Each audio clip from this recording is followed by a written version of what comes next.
Welcome to Firebreathing Kittens, an actual play tabletop role-playing game podcast.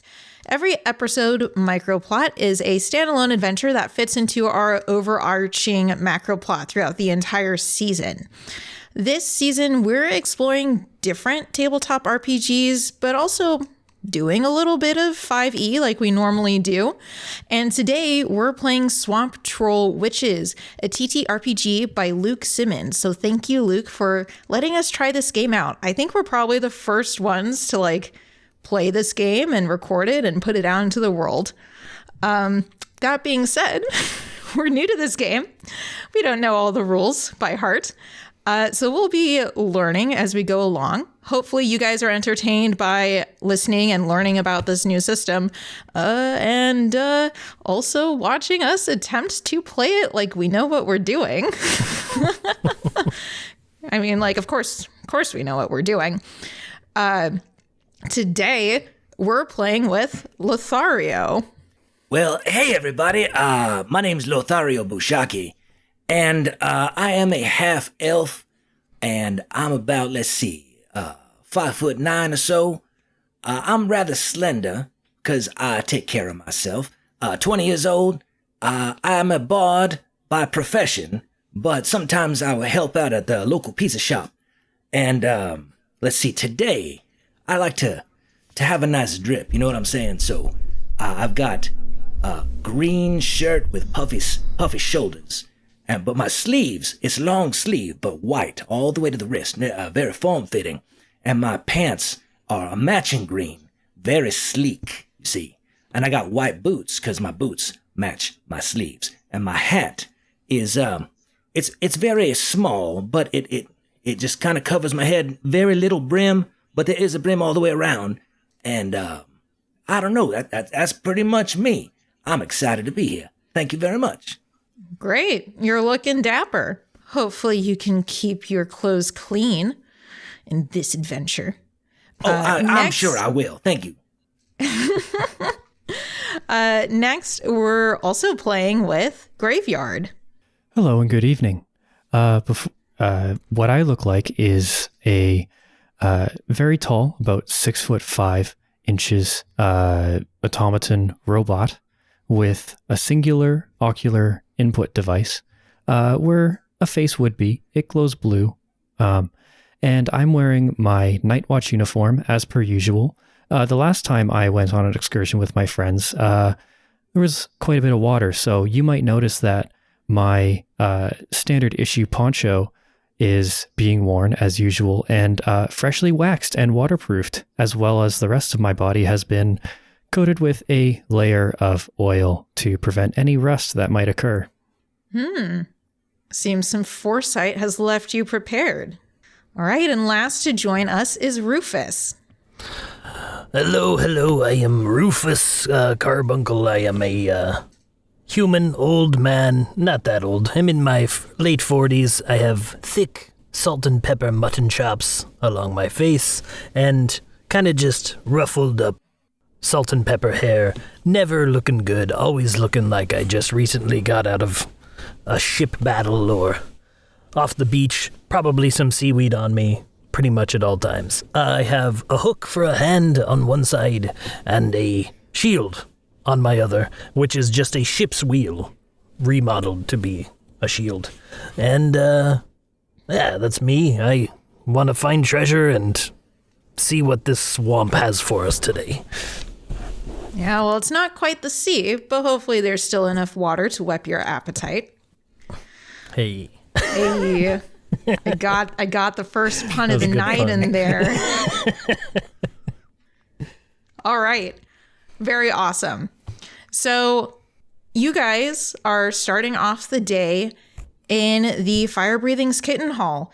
It's, the guild building is relatively full, but people seem to be going about their own business. There are some flyers on the job board, but there are a couple in particular that look a little different. Most of the job flyers sometimes look professional, on parchment and black ink, very standard typing. There are 3 different flyers on there that one is in blue parchment, one is pink parchment, and one is green parchment.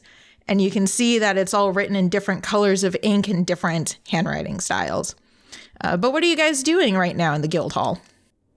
I think Rufus just kind of like finished off a tall glass of ale, kind of slams it down on the table, wipes up his mutton chops, and I think I would just look around to see if there's one of my friends around.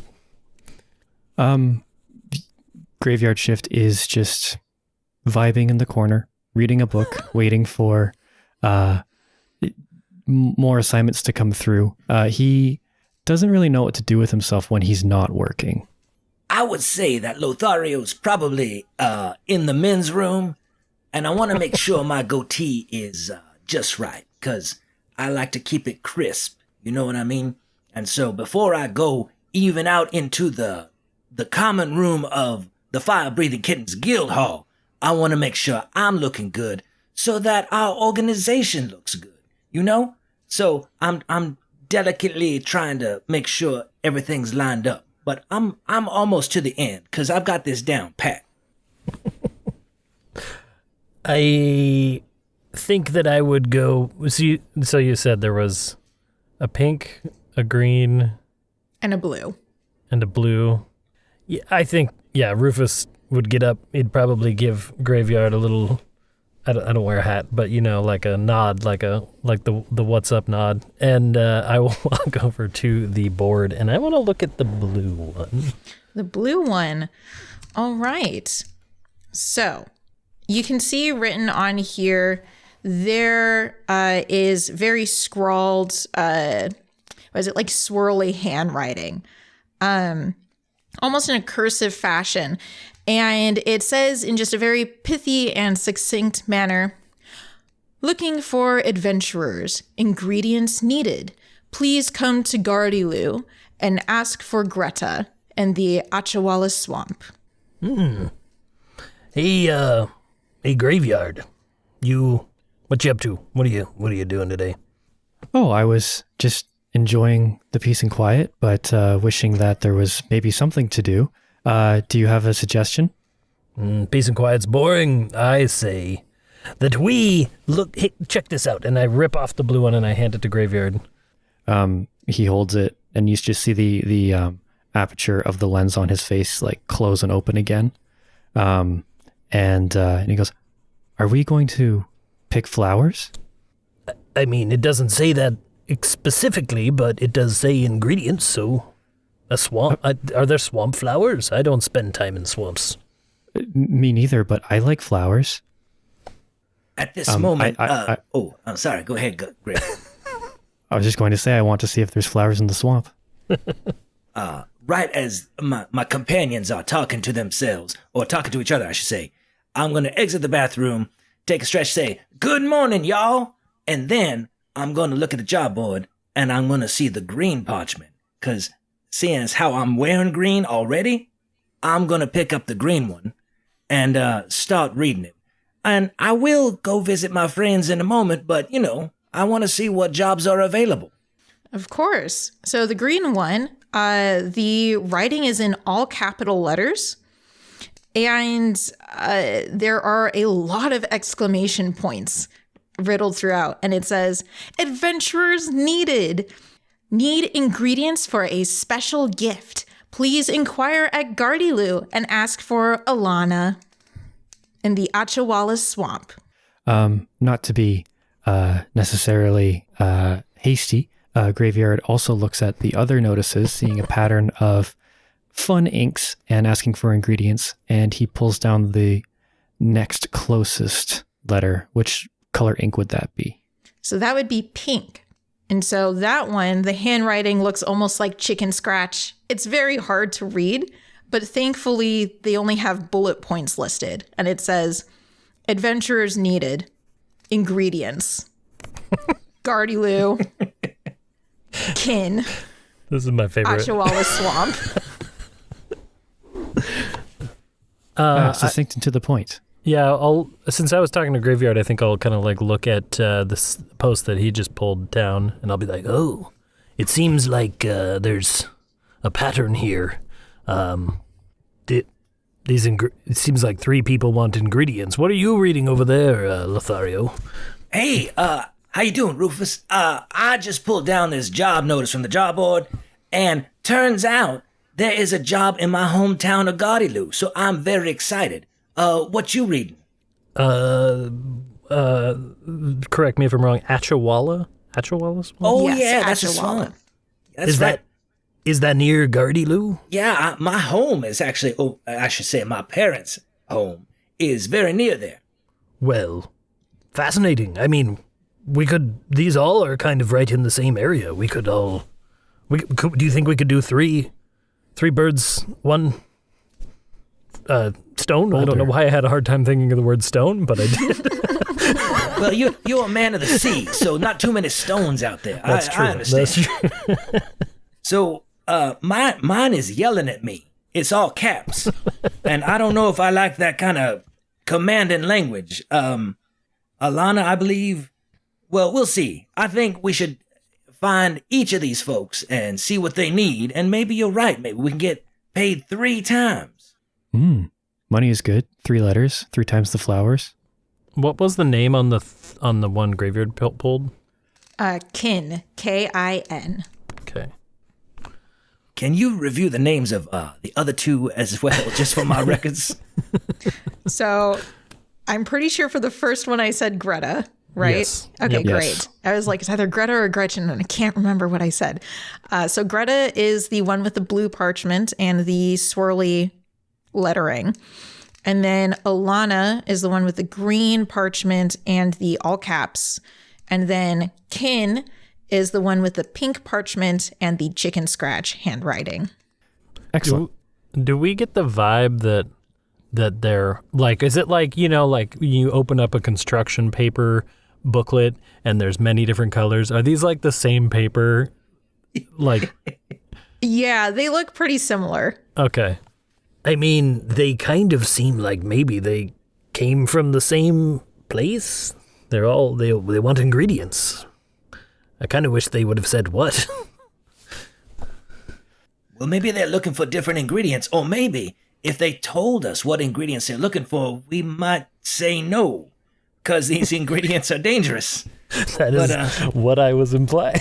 Oh, okay. Well, I'll tell you what, there are 3 of us, and there are 3 letters, so let's go ahead and go down to Gardyloo if you guys are down, and let's find out what we can find out. I agree. We should set off at once. Before we do, would it be all right if I traded? I would prefer that blue parchment, because that script is beautiful. Which one did you had the... I have the green one that's yelling at me, and if you want, I mean, maybe y'all are better about being yelled at, but I don't like being yelled at, number 1. And number 2, I love the beautiful things of this world, and that script is beautiful. I have no opinions on the matter, and I handed you that one. So I have the green one that was Alana and caps lock. Okay. I don't know if it matters, but I'm writing it all down. Nope, fair enough. I didn't think necessarily about caps lock when I read that, but now that makes a lot of sense.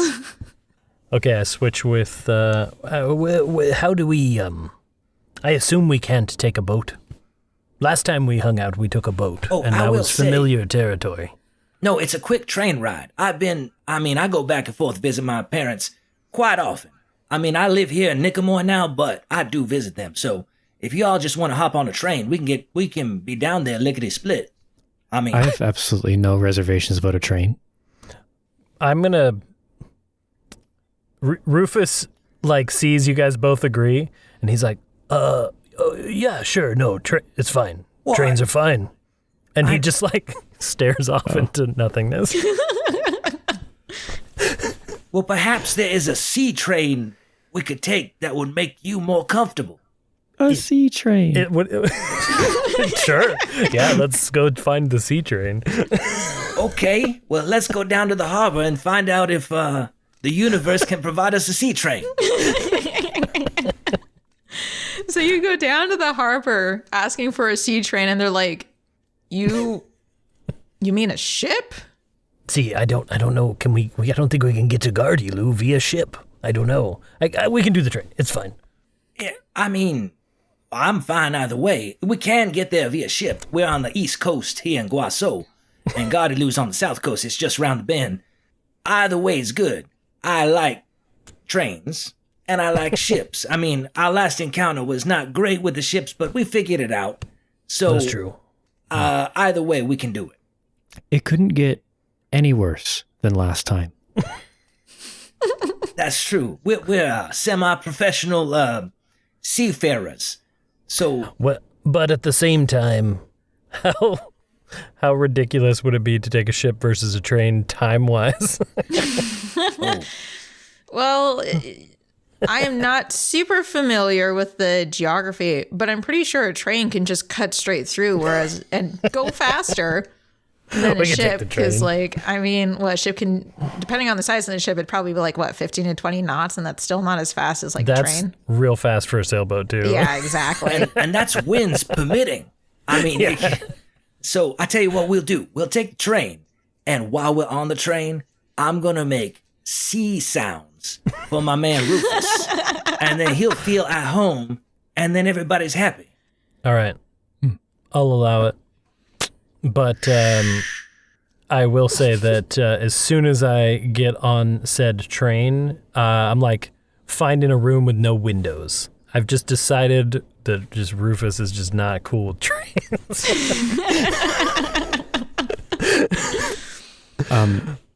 We're still in the guild hall, right? Yeah. Okay, I'm going to grab a bag of salt.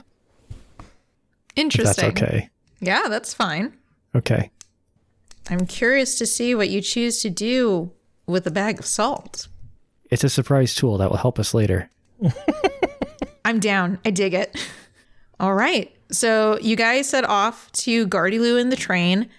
Seeing Rufus's trepidation, you're able to find the most sea-themed train. And so it's just on the windows, they have waves for most of it. You can still see the outside, but it's it's got a little bit of that aesthetic to try and be thematic. I like it. Rufus is just digging his hook hand into his thigh, everything's fine, it's fine, we're fine here, Graveyard Shift notices that, and he puts a placative hand on his shoulder. And being quite tall, it's more just kind of a low hand, kind of leant down a little bit on his shoulder. And he looks down, and he says, "Look, a land ship." At the train? You're saying that the train is a land ship? A rail ship, a land boat. Whatever you might want to call it. I just got to think positively. All right. Are we there yet?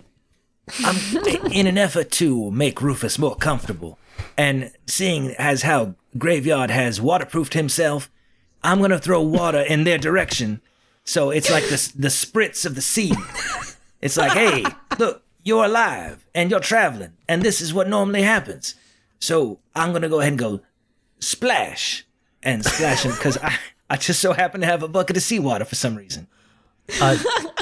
Instantly calm down.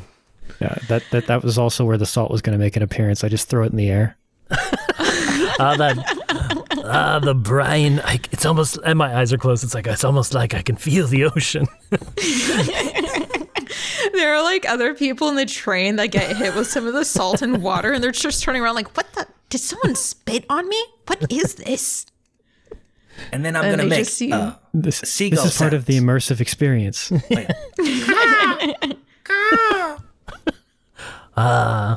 Seagulls. All right. Rufus calms down, but vows to only do this on the way back and never again.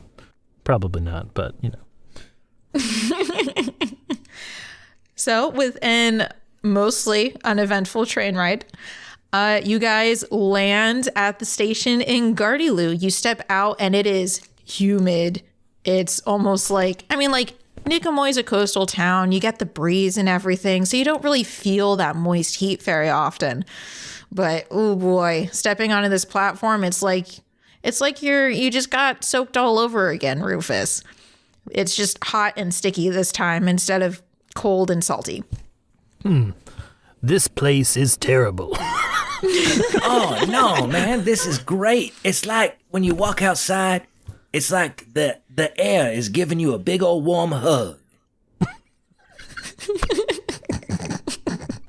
Almost like a can of beer or a can of pop. There's just condensation all over Graveyard Shift. And the exposed metal, just condensation. I suppose it's a good thing you oiled yourself, Graveyard. You look damp. Yeah, I'm sensing a pattern when I travel with you too. You don't sweat, do you? I mean, you're looking a little bit nervous. Oh, I assure you I am completely calm. Okay, cool. Just drenched in condensation from the humid air. So, Lothario, this being your home turf, you would be somewhat familiar with Atchawalla Swamp, having heard of it. And you would also typically know people don't usually go in there unless they're dressed for the occasion.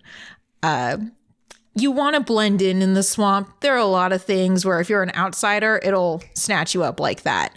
So, you know, in Gardyloo, if you're ever headed out there, it is common practice to disguise yourself a little bit, get into the swampy groove, if you will, before heading out. Hey, why don't you two come over to my parents' house? And we got a closet full of swamp-ready clothes. If we're gonna go into Atchawalla Swamp, we should be dressed for the occasion. We need to be ready, so we don't get even more scuffed, if you know what I'm saying. Yes, of course, yes. Lead the way. All right. I would love to meet your parents. I don't know if they're going to be home. What time of day is it, would you say? It's probably like mid-afternoon during a work week. So yeah, if they got home early. So both my parents are teachers. And so my daddy, he teaches magic, and my mama teaches music, and they're at their respective schools. And so, unless you want to see them at their schools, we could do that, but we might interrupt their lessons. We can just go ahead and go onto my house, and they're cool. They'll let us borrow whatever we need. Very well. Let us proceed. Great. Lothario, do you want to describe your house? It's quite the walk over there. You know your city much better than I do. So feel free to take the reins with this description. Yeah, no problem. So, as we're walking down the road, Gardyloo has a lot of different sections based on the immigrant patterns of the past. And we live in, like, the Albion section. So it's kind of, it's got that flavor. And it's nice. It's a narrow 3-story brick and stucco townhome. It's got some wrought iron gates and balconies and whatnot. And my room, or the room that they still keep for me, I should say, is on the 3rd floor. And my brother might be there, but he might be at school. So we might run into him, we might not. But as we're walking down, you're going to smell delicious food, probably sea smells that might make Rufus feel at home. And we're going to hear music, because there is music all around this city, and it is delightful. I mean, I'm trying to make delightful music as well, but that's not the point right now. We're trying to get to my parents' house. So I hope y'all are feeling at home, and I want to be as hospitable as possible. Now, I know you said it's hot and humid, and I think that's fantastic, but I know y'all probably not used to that kind of weather. So we'll get you some light clothing that isn't too hot, but still you blend in and you're ready for the swamp. Very well. I wouldn't mind getting my watch uniform off and not getting it all muddy. He says, lifting like one leg out of kind of the mud of the street, if it is a dirt street. Otherwise, he shakes off more condensation. Now, we've had several mayors saying that they're going to pave all the roads with cobblestones, but turns out they don't use that money what you call appropriately, but they do throw the best parties. So if you get an invitation to a mayor's party, you should definitely go. Do the mayors like mayor at all, or is it all just parties? I don't know. I think, they might, but I don't care. I'm a pirate, but I was just curious. All I know is, when those parties come around, you want to get an invite. That's as much into politics as I am. Hey, right. So that's what parties are. I guess it's like a political party. Hold on. Now, Graveyard, have you never been to a party? No. What are they nice? Oh man. Lothario, we gotta figure this out. I tell you what, after this is done, we're going to a party, and if we can't find a party, we're going to make a party. Okay. Like an adventuring party. Oh, no. Think of it like this. It's an event that is fun, that might have activities, probably music, definitely food, and a good time. Okay. I'm a little confused because I'm having a good time, I'm with my friends, and I'm doing an activity that is possibly exciting and enjoyable. I thought this was a party. You got music and food right now? He tries to whistle. That's really the only thing you're missing. But yeah. Do you remember when we were on the ship and we died like 3 times? That was not fun. No. So that's like the opposite of a party, I think. Oh, okay. That'd be like it was like a board meeting, like an all hands meeting. We were a party, but it was not a party, Ah. Yeah, that was the worst party that you can imagine. Mm-hmm. Graveyard Shift looks down and just kind of like takes one arm and just kind of rubs his elbow, like people do when they think about bad things. But yeah, Rufus is right. Like, think of the opposite of that, and you're going to be having a good time. Oh, I'd like to do something like that. Even better than like right now with us. I know we're cool, but it's even cooler than that. Better than this? If you can imagine. Oh. I'll take that as a compliment, though. Thank you. I want to go to one of those. All right. We make our way to your parents' house, I guess. Yeah, let me get the key. Can y'all turn around? We hide the key in an area on the patio, but I don't want everybody knowing where this key is. All right? I turn around, but, I'm going to try to take a peek. That's cool. Graveyard's torso swivels, and his legs are still facing forward, but his top half is facing the opposite way. Oh, that's a nice trick. All right, I'm going to go again. So it is hidden under the ivy plant pot. And so I tilt it up, I get the key, and I open it up. And I say, all right, come on in, y'all. And I point him to the closet where the swamp clothes are. And then I say, hey, Graveyard, there's also some party clothes right next to it. So if you want to put those in your pack, we can go to the party right after. So as soon as you open the door and you start talking, you hear a voice from inside. Now, who is talking about party clothes in my baby's house? Oh, is that you, Grandma D? It better be Grandma D, otherwise I don't know who else is in here. Hey, I'm sorry. I didn't know you'd be here, Grandma. So, hey, it's Lothario, your favorite grandson. I know you got 2, but I'm your favorite. Everybody knows that. These are my friends / co-workers. This is right here, Graveyard Shift. And this is Rufus. Carbuncle, I believe, is his last name. But he doesn't go by his last name very often. And I say, ma'am. Perfect. You see coming out an older elf who bears a striking resemblance to Lothario and holds herself in quite high esteem. She's dressed rather modestly, but she holds herself with an authority that looks a little bit annoyed at all times, as many grandmas do. And she says, now, Lothario, do your parents know that you're in town? This is the first time I've seen you come in unannounced. I'm sorry, Grandma D. I know I should be more proper. You raised me right. What can I say? Well, to be honest with you, we just got a job. Actually, 3 jobs. You'll be very proud of us. And it takes place right here in Gardyloo. But my friends ain't never been here before. and they need to be dressed appropriately. You know how important propriety is. So I want to make sure that they are taken care of, because we are supposed to be hospitable folks. Am I right? Of course you're right, baby. Now, where are you going in Gardyloo exactly? I've not heard of anything that would need venturers, much less venturers from Nickamoy coming down here. Well, I'm going to go ahead and show her. I'm going to hand her my blue parchment and say, so we got 3 parchments very similar to this, and it says we're going to go down to the swamp just down the way. Down to the swamp? And she goes and looks through your paper and she says, I ain't never heard no Greta before, but it seems rather innocuous. So, as long as you promise not to get your daddy's clothes wet, I'm sure it'll be fine.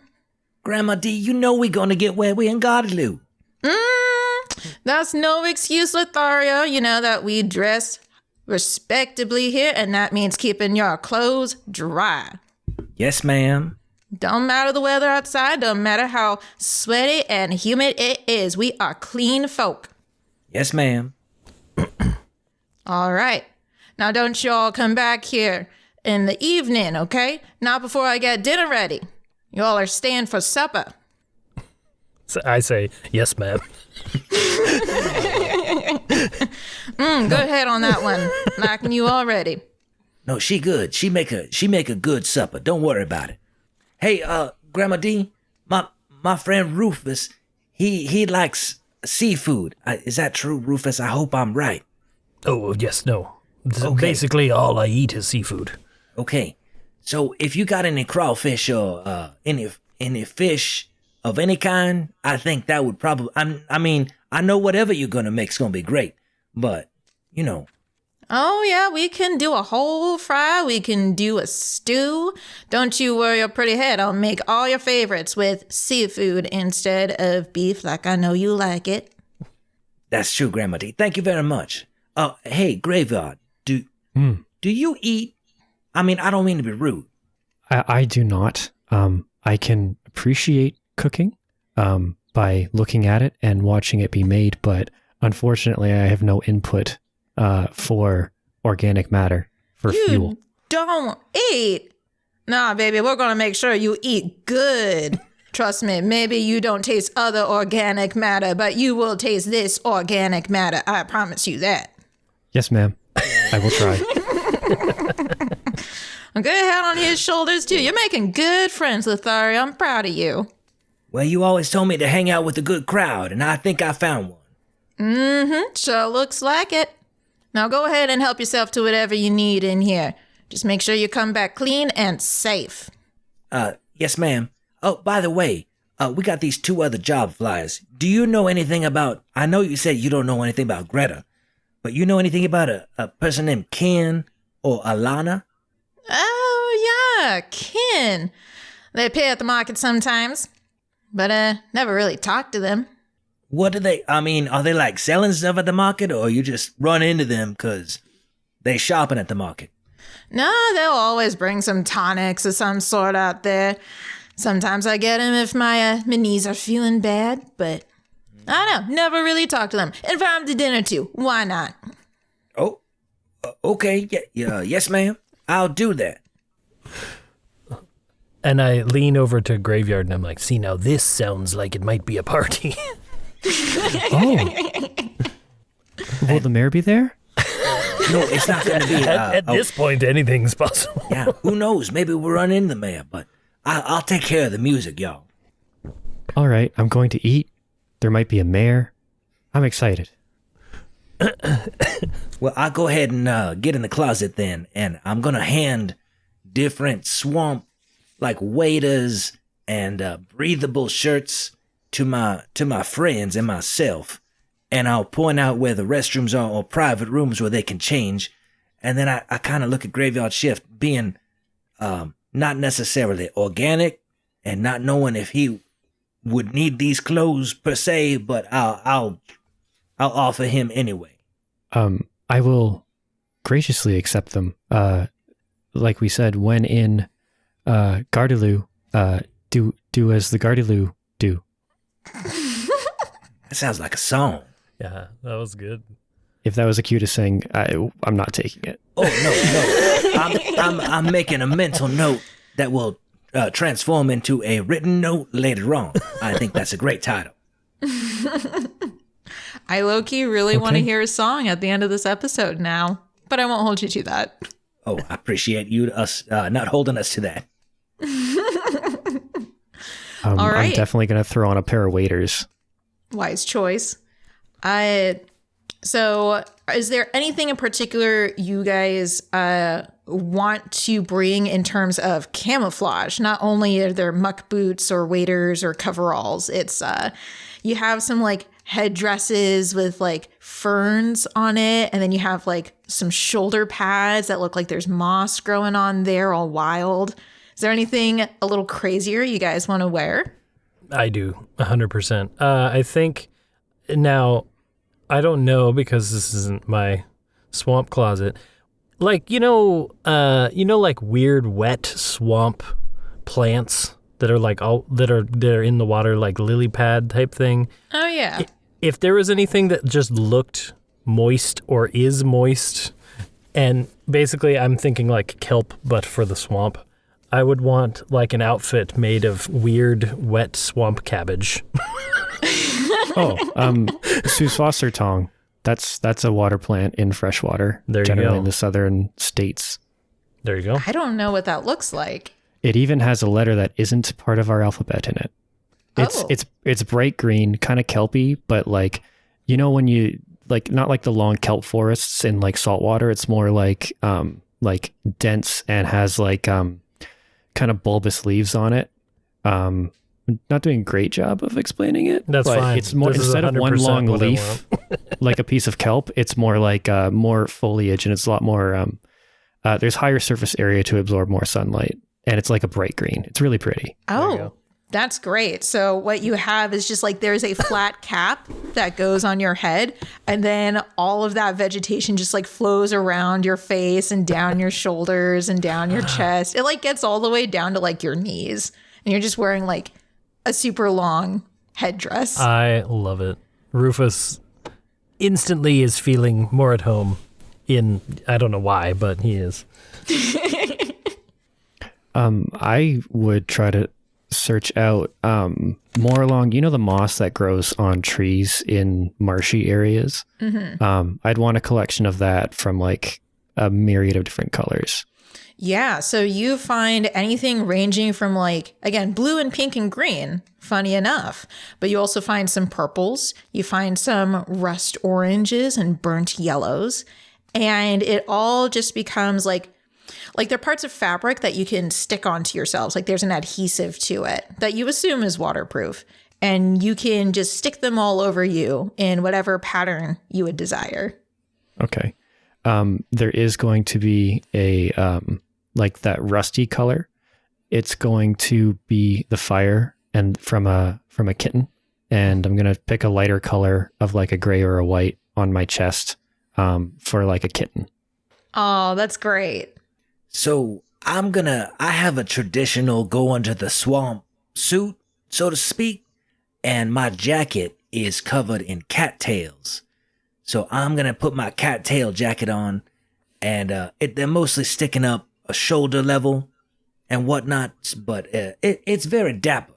Okay, very stylish cattails all over. It even extends a little bit like onto the arms and whatnot, so that like if you're floating, you just kind of from the sky, you just look like a bunch of cattails. Yes, that's correct. Perfect. All right. You guys are all dressed and ready to go to Atchawalla Swamp.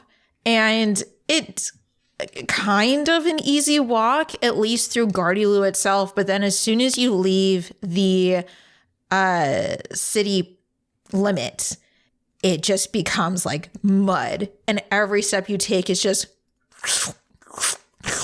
like your feet are getting sucked in. And it's hard to lift your feet.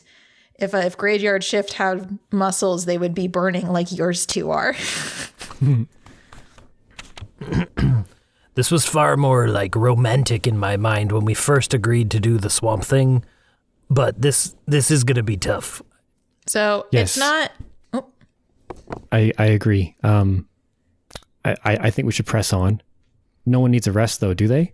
I'm quite tall. You could ride on my shoulders, possibly.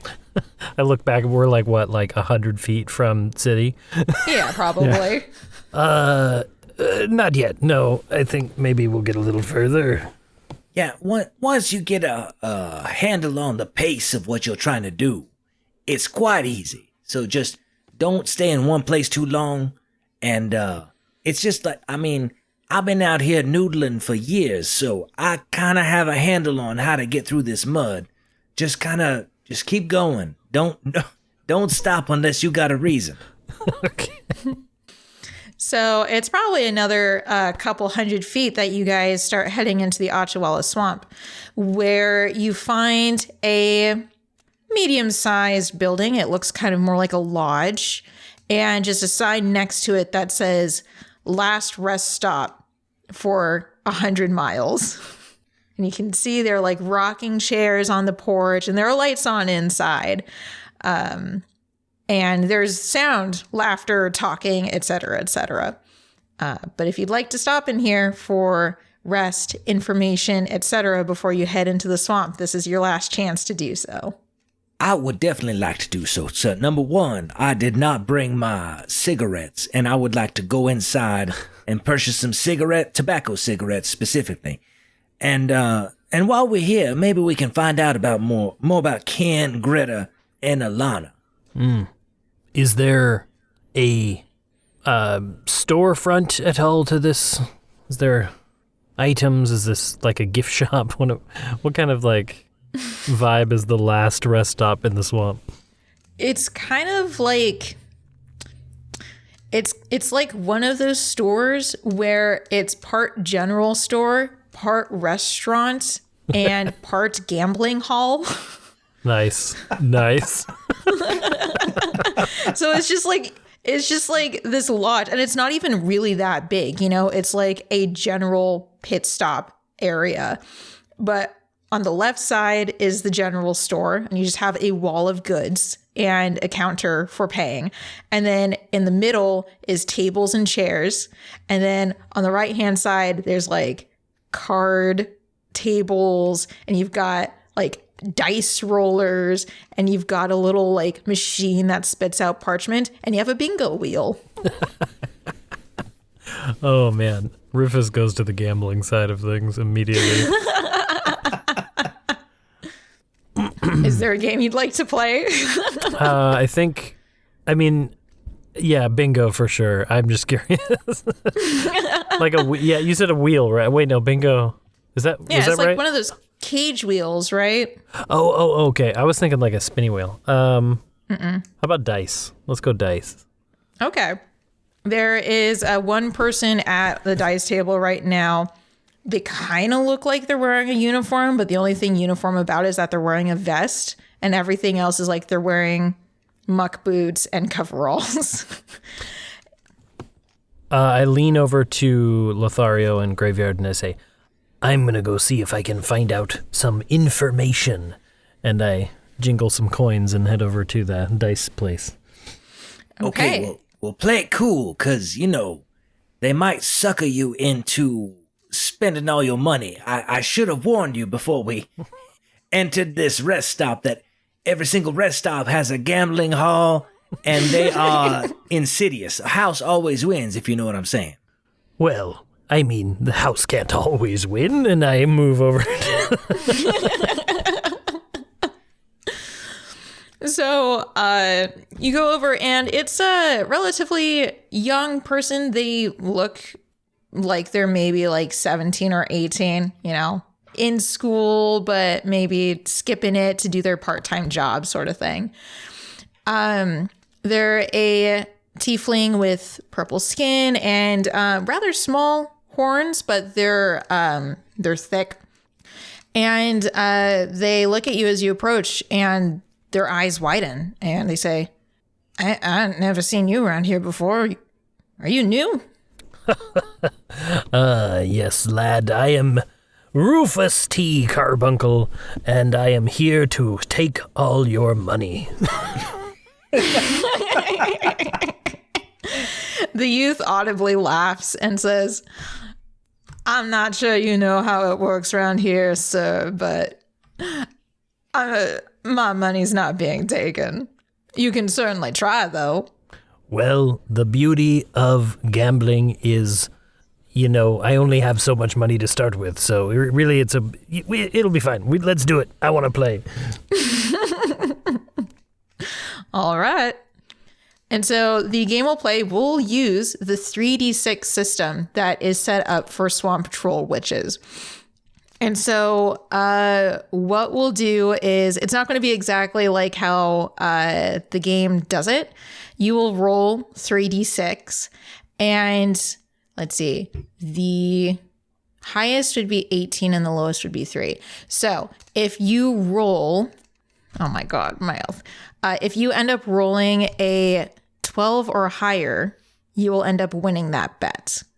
And if it's lower, you'll end up losing. And I'm making this relatively simple, just because I didn't have dice on me, because I was not expecting to roll dice as the GM or as the Oracle. Rufus leans over and he snatches up the dice and he's like, easy. And he rolls a 10. The youth looks down and goes, easy indeed. Well, as a side note, while we're here, some of us are winning money. Do you know of a Greta or an Alana or a Kin? Oh, yeah. No, I know all three of them. They come in here sometimes. Oh, they gamble. And No, they don't gamble. They just go to the general store. They go and catch a bite to eat. They're all pretty close friends, actually. Do they perhaps purchase ingredients? And I say it really loud so Lothario and Graveyard can hear me say the word ingredients as if I'm onto something. Oh, I mean, not that I've seen. Most of the time, if they're buying from the general store, it's paper and ink, some clothes sometimes. But they usually go and get ingredients on their own. They go and sell tonics over at the local night market in Gardyloo. I see. I hold my hand over my eyes like I'm disappointed that Rufus would have brought up this information, because it's like, everybody knows you get stuff from the swamp. That's why we're in the swamp. But Rufus may not know that, so I cut him a break. Yeah, he feels like he's learning so much worthwhile information right now. So I go ahead and whisper to Rufus, hey, man, and hey, Graveyard, while you're here too, I whisper to you. They want us to get ingredients because they can't get it from the general store. This is more for like coffee and stuff that you can't get out in the swamp. Okay, so our objective then would be to find these 3 ladies in the flesh, in the swamp, and ask them exactly what they need. That sounds good to me, yeah. Hey, lad, do you know anyone, do you know where they live, these 3 close friends in the swamp? Oh, yeah, they're probably a mile or 2 up the river from here. All their houses are pretty far spread apart from themselves, but you'll reach Greta's house first. Then another mile or 2 after that, you'll reach Kin's house, and then a mile or 2 after that, you'll reach Lana's house. I look at Lothario and I say, the house always wins, and then I'm going to roll one more time on the gambling table before we leave. I rolled an 8. Never mind. Oh, no. I'm going to go ahead and hold my hand to my eyes again and shake my head and it's like, no, man, just go to the general store if you want something. The youth just looks at you one more time, Rufus, and says, yeah, Mr. Carbuncles, if you ever want to come by again, feel free. I just might. All right, let's go. I'm out of money. Well, hold on. I'm going to ask the Oracle something, I guess, out of game. So, in the Swamp Troll Witches system, we got a couple of different character traits, we'll say. Craftiness, magic, personality, relaxation, etc. And it seems like this gambling stuff would be akin to the relaxation skill. used for low-effort problem solving and relaxing. And this seems relaxation-oriented, I would say. Would you say that is the case? I mean, if you find losing money relaxing. Well, the playing is relaxing. The losing is not relaxing. Yeah, I would definitely say that counts. So what's your skill in that, Rufus? In relaxation is plain skill. So no modifier. yeah, then. I'm not. So I will try to impress my friends and potentially the person working at the table. And I will say, hey, let me just take one roll. Even though it's all my instincts say this is a terrible idea. I'm going to go ahead and roll because I have a high skill in relaxation, which gives me a +2 to the first die. So I'm going to go ahead and roll. And I got a 13, but I'm going to go ahead and add 2 to the first die, and that gives me a 15. That's perfect. So you roll, Lothario, and the youth says, well, I'd expect a local to do a little better than an outsider.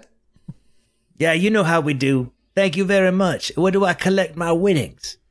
And at that, the youth just kind of like looks to the side and says, well, technically, I'm not allowed to give you any winnings.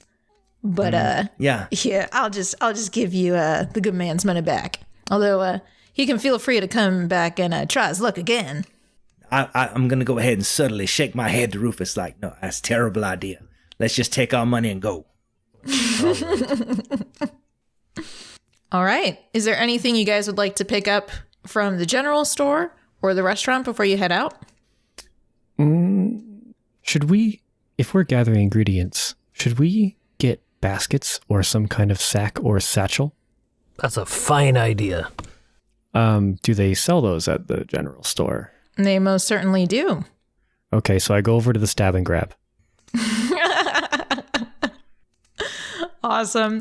So most of the bags are wicker bags, woven bags, and they all look the same, essentially. Mm-hmm. It's kind of like you just grab one and it's the same bag as anything else, but it only costs 1 gold. Okay. So. Gentlemen, would we need 1 per, or do you think just one of us holding one would be all right? I think it'd be wise if we each had our own, just in case. Keep with the theming of the 1 per adventure post. All right, well, I've got this one, and I'll buy 3 baskets. Perfect. Oh, the general shop owner just gives you a smile. Doesn't really say anything, just smiles and nods and keeps doing what they're doing. I'm going to ask the general store owner if he has any snips, like for snipping herbs or whatnot. Ooh. They'll hear you and they will give a nod, and from underneath the counter, they'll bring up 3 small shears. I'm going to go ahead and say, well, how much are these snips, my good man? And they hold up 1 finger. And then is that point 1 to per? And then they'll point to 1 snip. 1 finger, I one see. snip. Okay. Well, I got 3 gold, so that'll work out. Let me go ahead and fish around in my pockets. Okay, here's 3 gold. Thank you for these 3 snips. And then I hand them to my friends.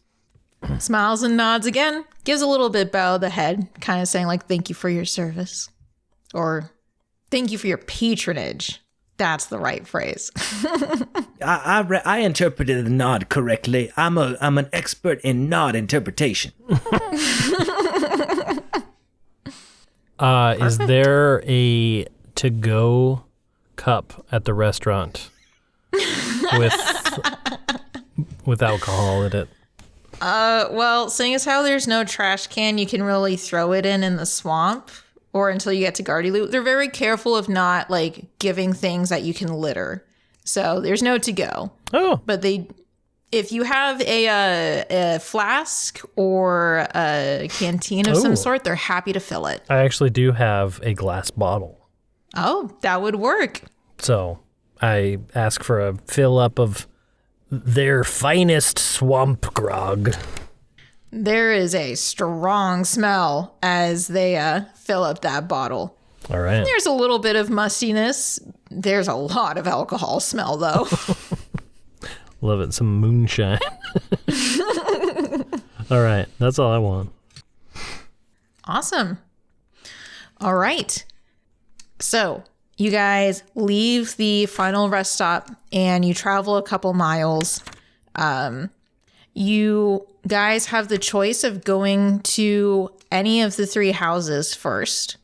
What do you guys think? The blue one I don't have that anymore. That Lothario has was the fanciest. There's sort of a expectation of presentation there, maybe, I don't know. But I also am fond of the one Graveyard has. It was very curt and to the point, no frilliness. So, what are you guys feeling? I'm quite copacetic with either. However, for efficiency's sake, was there not one house that was on the way to the other ones? Like, they're all in a line. So, yeah, I think that was Kin's house comes first. Is that correct? It was Greta's house that came first, and then Greta's Kin's, house. and then Alana's. It sounds like you folks are in agreement, and I will go ahead and second both of y'all. Where Greta, with a swirly, beautiful script that I have on this blue parchment right here, we'll go to her house first because it is closest. We'll find out what's going on with her. We'll see if apparently they're friends. She's friends with Kin and Alana, and so we can go from there and find out what's going on, and go to each house in succession if that's all right with y'all. Sounds like a plan. Yes, let us away. Squishy steps through the swamp. Just keep moving. Maybe it's a little more wet than that.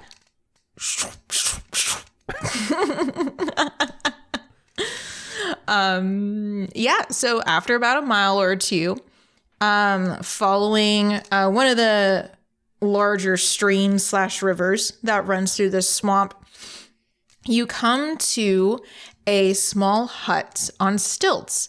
It is in the river itself, close to a bank, but still in the river. And you can see it is a circular hut, looks to be about 1 room, with a thatched roof with a little bit of pitch on the top of it to kind of help prevent leaking and things like that. And small windows that dot the entire circumference of this hut. There does not seem to be any door that you can see, but there is a ladder that goes from the bottom of the river about 10 feet to where the hut sits upon the stilts. Is it, you seem like in Gardyloo, everyone is worried about hospitality and presentation. Is it rude to just walk up and ring on someone's doorbell or knock on the door, or are we fine? I would say that wherever the front door is, that's as far as you should go. And then you should go ahead and knock on the door, ring the doorbell, whatever they got going on. But I think it's completely appropriate to walk up the ladder and knock on the door, but just then wait right there. Okay. Well, who wants to go first? Whose personality score is, up there? I have high control, which, if you're wondering what that means at home, means that when I make a roll of 3d6, I can rearrange the dice in any order, and the first, second, and third dice all coincide with a different aspect of that interaction. So, based on that information, gentlemen, I wouldn't mind having an interaction with this Greta character. I also have high control, but I am perfectly at ease letting you lead this expedition. I will stay down from the ladder, and I'm going to practice my swamp camouflage. And I want to hide. I kind of want to hide near the base and just stand still in my cool plant outfit and try to blend in while they go. Okay. Do their thing. All right. So, So I'm looking at the die because that sounds like a craftiness skill, and I'm just seeing if that's something that would be applicable right now. Nope, not quite, but good to keep in mind for the future. Okay. All right, Graveyard Shift. You can climb up the ladder. It's rather slick, and though you can feel like the water surrounding you as you step into the river to try and climb this ladder, it's almost like it's on the edge of getting into your boots, but you're able to pull yourself up onto the ladder, staying pretty dry, and climb up. You go around the hut and there is no door, just windows. So I've walked the circumference of this round hut. Yes. And there's no door. Yes. There wasn't like a ladder down in with the stilts to go on inside of the hut from there, was there? Nope, just the one ladder outside leading up onto the platform. Okay. I'm going to not look into the window. I'm just going to go stand in front of the window and see if I see anything.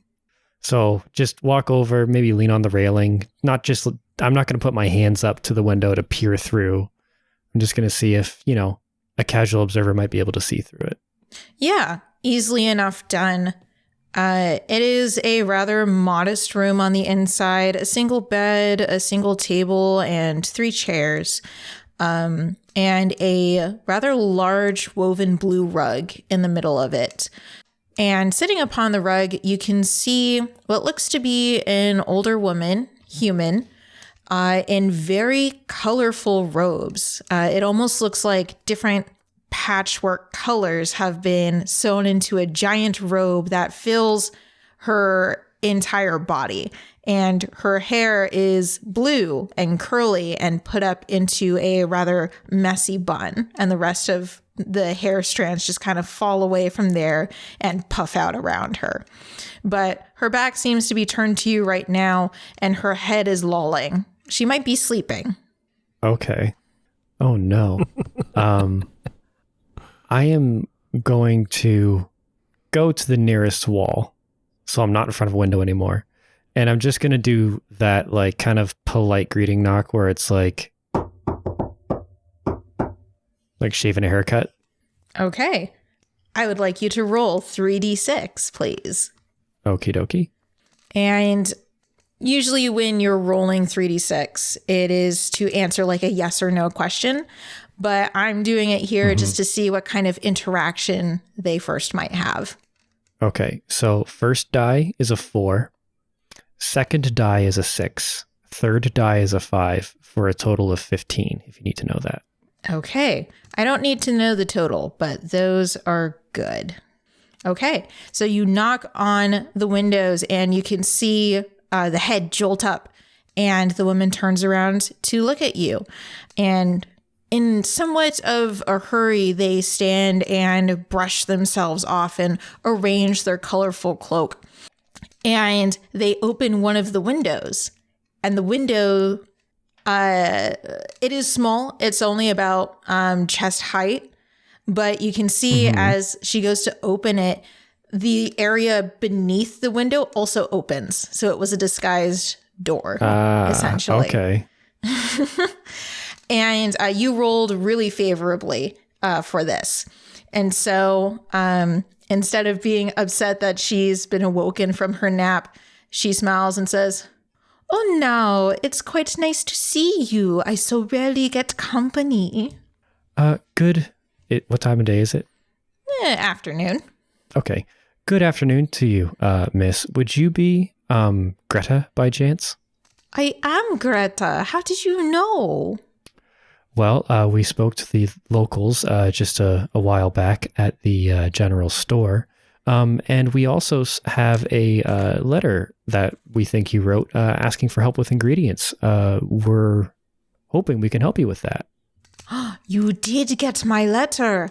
I sent that rather far away because nobody in Gardyloo wanted to help me, strangely enough. But it's so nice to see that there are some people outside of the city who are willing to help. Come in, come in. Graveyard Shift will kind of make a bit of a gesture, just like for 1 second, and then lean over the edge and call to his friends. Gentlemen, we have met Greta. She's inviting us in. Would you like to come in, gents? Yeah, that sounds good to me. Of course. Turning to Greta, realizing that I have assumed too much, and said, Would my friends be able to join us as well? They also would like to help. Oh, of course. I would love to have more help. The more the merrier. All right, I'll climb up. You didn't I have to follow get in the Rufus. water or anything, did you, Rufus? Wait, say that again? You didn't like hide in the water or anything, did you, for your camouflage? Oh, I 100% would have hidden in the water. I was wearing Okay. like water swamp plants. So then as Lothario and Rufus, as you guys enter, Greta notices that you're wet and she just goes, "Oh dear, did you fall into the swamp? Here, let me help you." And she whisks her hand and the water just like flies off of you and out the door, and then the door closes. Whoa. Thank you. That was fascinating. And so this, and I turn to Graveyard and I say, so this is Greta. I should just ask her that, obviously. So you are Greta. Yes, I am. It's very nice to meet all of you. And your names are... My name is Graveyard Shift. I am Rufus Carbuncle. And I am Lothario Bushaki. A pleasure to meet all of you. Now, it's very kind of you to come and visit me in my swamp. I was actually going to go to Gardyloo in a few hours and see if anyone had found my notice, but this is much more convenient. So, the reason I have asked for your help, extremely important. My friends' birthdays and my birthday are tomorrow, and I need help getting a secret ingredient to get them a very special potion made by then.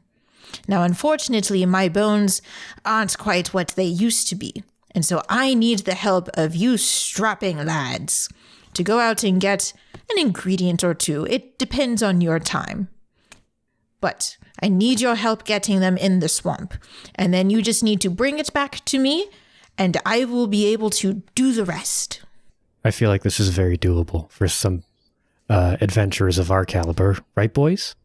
Yeah, I mean, some swamp ingredients sounds honestly kind of pleasant. Maybe that's assuming too much. I don't know the swamp too well, but let's do it.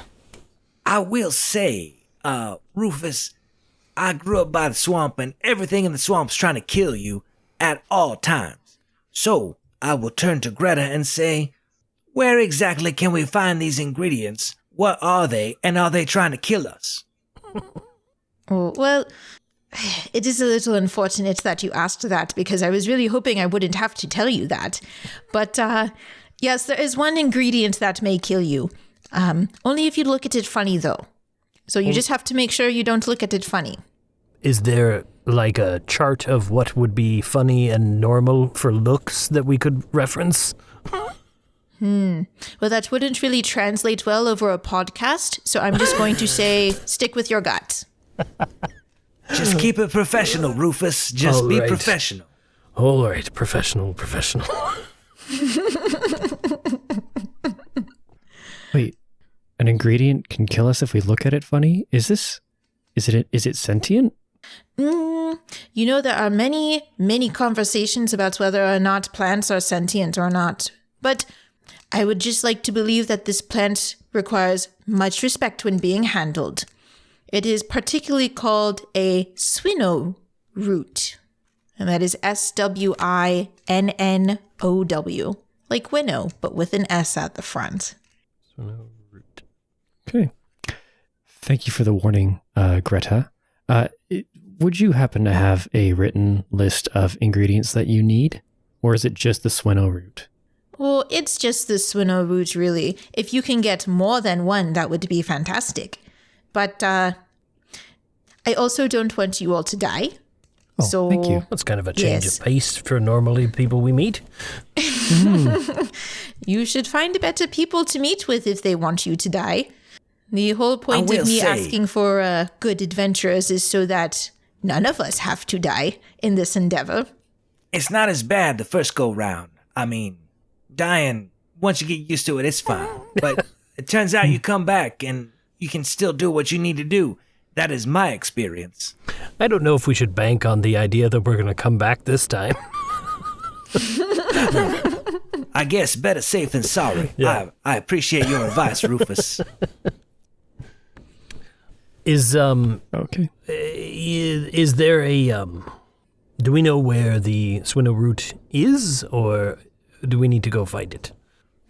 Oh, well, I know where there is a bit of them grown.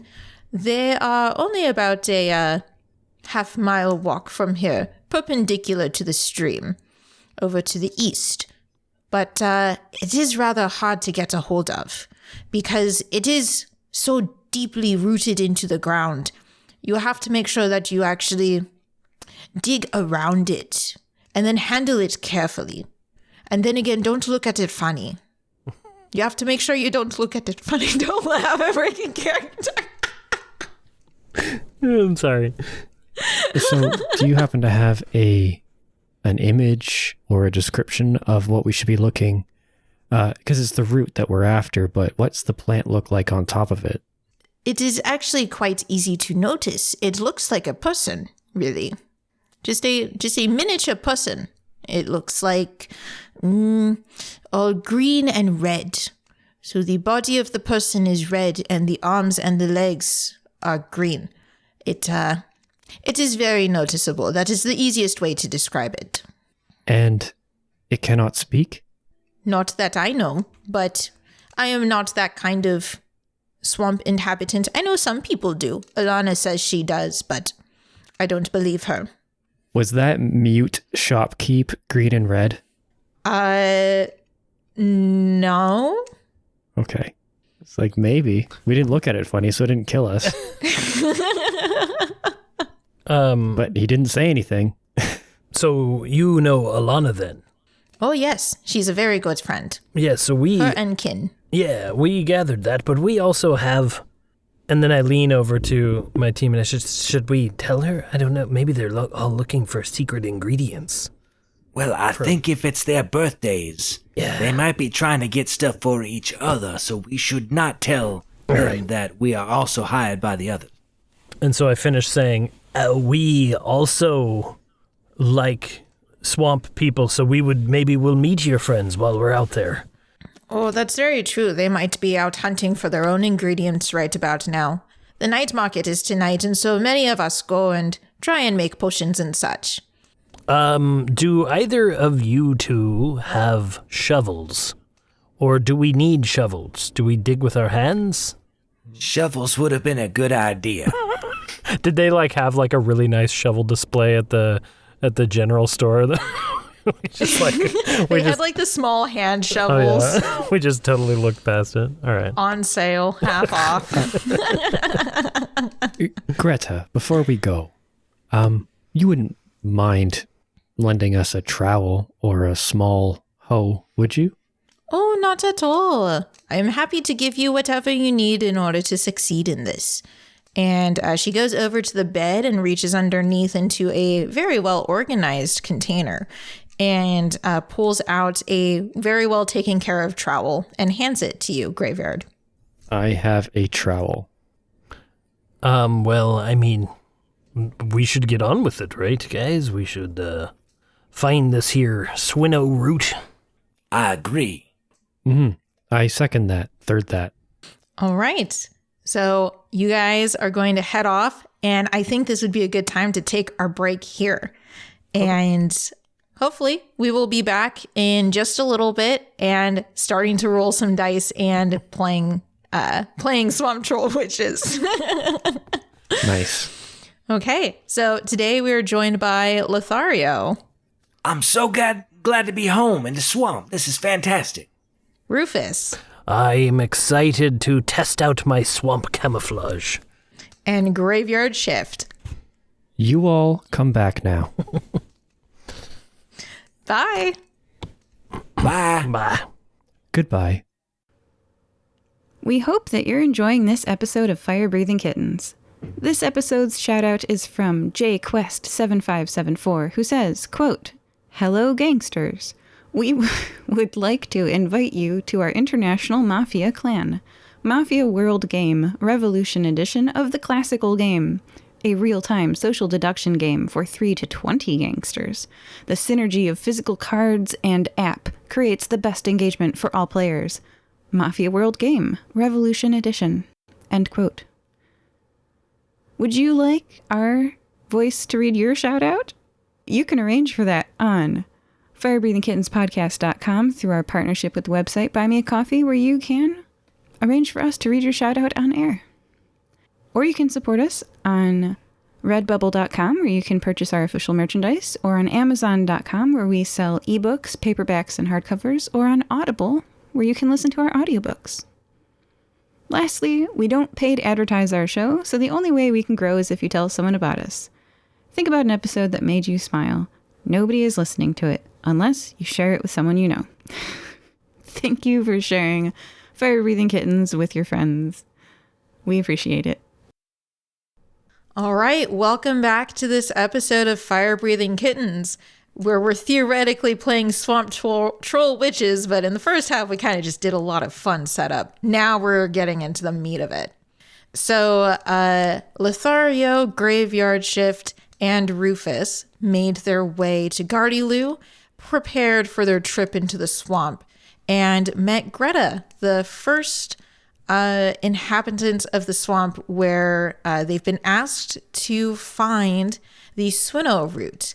They were given a description of it and essentially told to treat it with respect, and were sent on their merry way.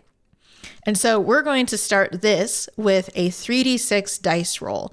Now, we're in what's called the exploration phase of Swamp Troll Witches, where this first roll will determine if they can find the ingredient, if there's a problem that arises, and if there are favorable or unfavorable conditions. Each of those three descriptions are determined by 1d6 each. And so I will ask one of you to roll 3d6 and make sure you know which one is attributed to first, second, and third. And let me know what those numbers are. I guess I can do it. Do you guys? No, go for it. All right, so the first roll, I'll do them one at a time. First roll is a 4. Second roll is a 2. Third roll is a 6. So I have them all in order if we need to readdress it. Perfect. So 4, 2, and 6? Mm-hmm. All right. So you guys head in the direction that Greta described, about half a mile east of where you currently were. And you think you see where this grove might be, because you're looking for a plant that looks humanoid with green and red markings. And you eventually do come to see something in the distance. It looks to be at the base of a rather large tree with a gnarled root system around it. But there only seems to be 1 or 2 there. And from what you were expecting, from what Greta said, there should have been more. But they are there. Unfortunately, the problem is there is a rather hungry-looking alligator prowling the area. Oh, boy. The nice part of it is there does seem to be like a bump in its belly. Perhaps it's already recently eaten. Okay. Food, so. Got it. I was like,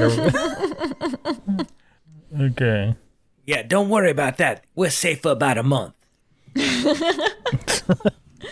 So, with those 3 conditions described, we now move into the problem-solving phase, where you 3 have some chances to roll your 3d6 and use your skills to try and solve this problem. The problem being, there's an alligator, but it looks to be a full alligator in the area where you need to go and get these Swinnow roots.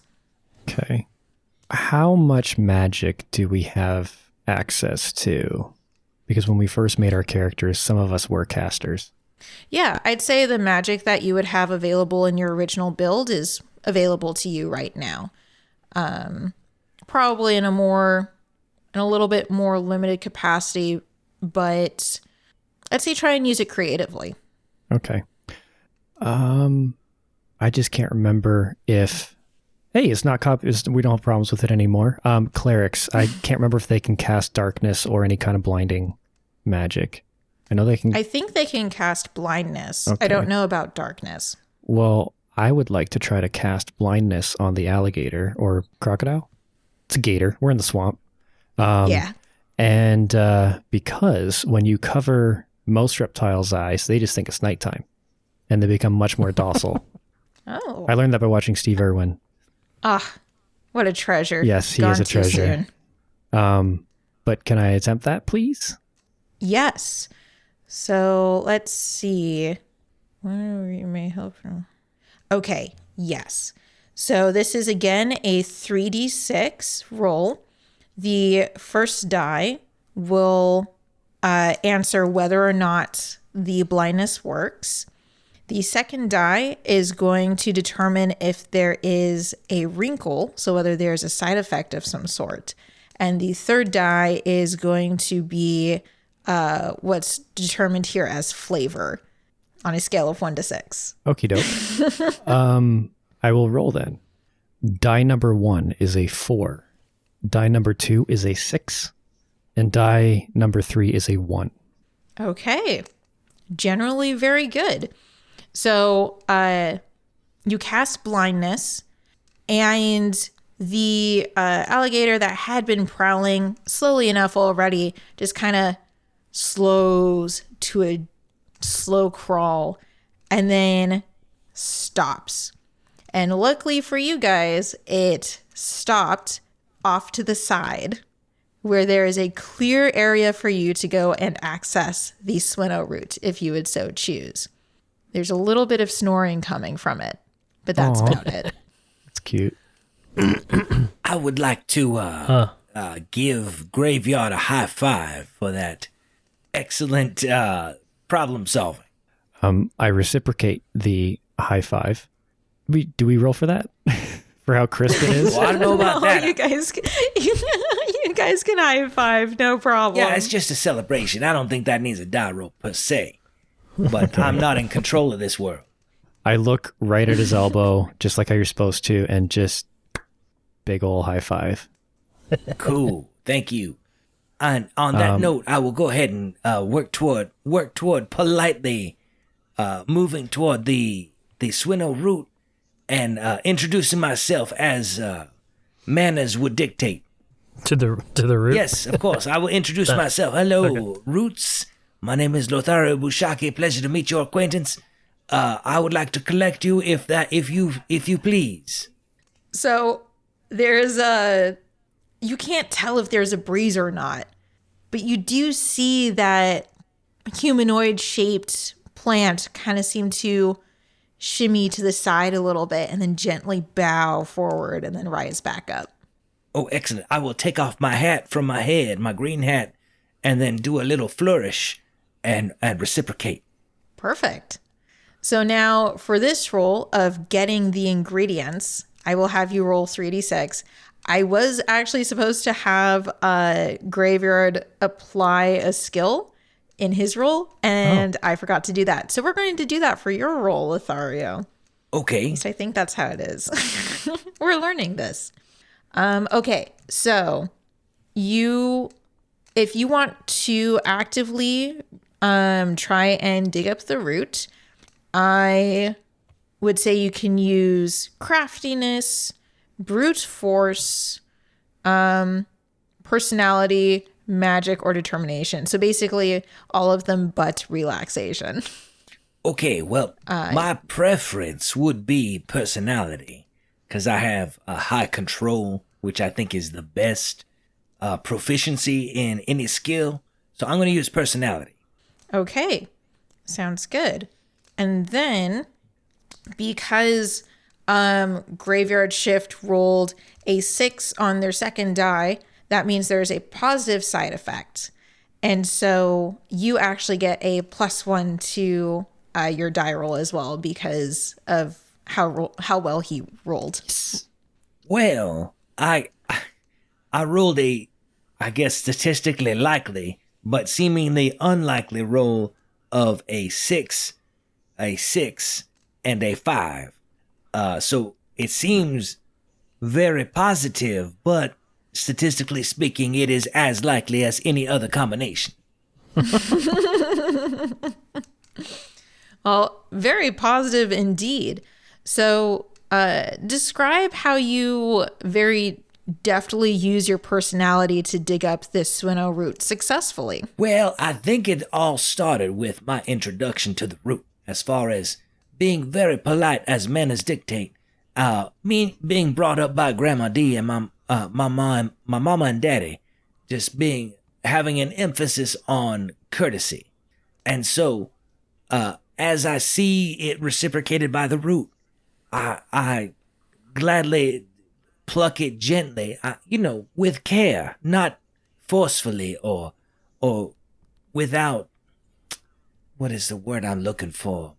Reckless abandon. That is perfect. Yes, that is the phrase that perfectly describes what I was trying to say. With reckless abandon. No, I am not doing reckless abandon. I'm gently, caressing is too strong of a word, but just like plucking the root with all care that would be befitting of a gentle introduction to a relationship with a semi-sentient living force. Well, your efforts seem to bear fruit or bear roots. Aha. I almost got Lothario to spit take. That's great. Say, good day, Mr. or Miss Root. Would you mind ever so much if I put you into my brand new pack? Or basket, I should say. So, being polite to these roots, I put them into my basket, and then we shall continue. Now, realizing that there's only 1 or 2, and I think that Greta required 3, so what I would like to propose to my teammates is that before we return to Greta, or continue our search, that we go say hi to Ken, and see what kind of ingredients he is looking for.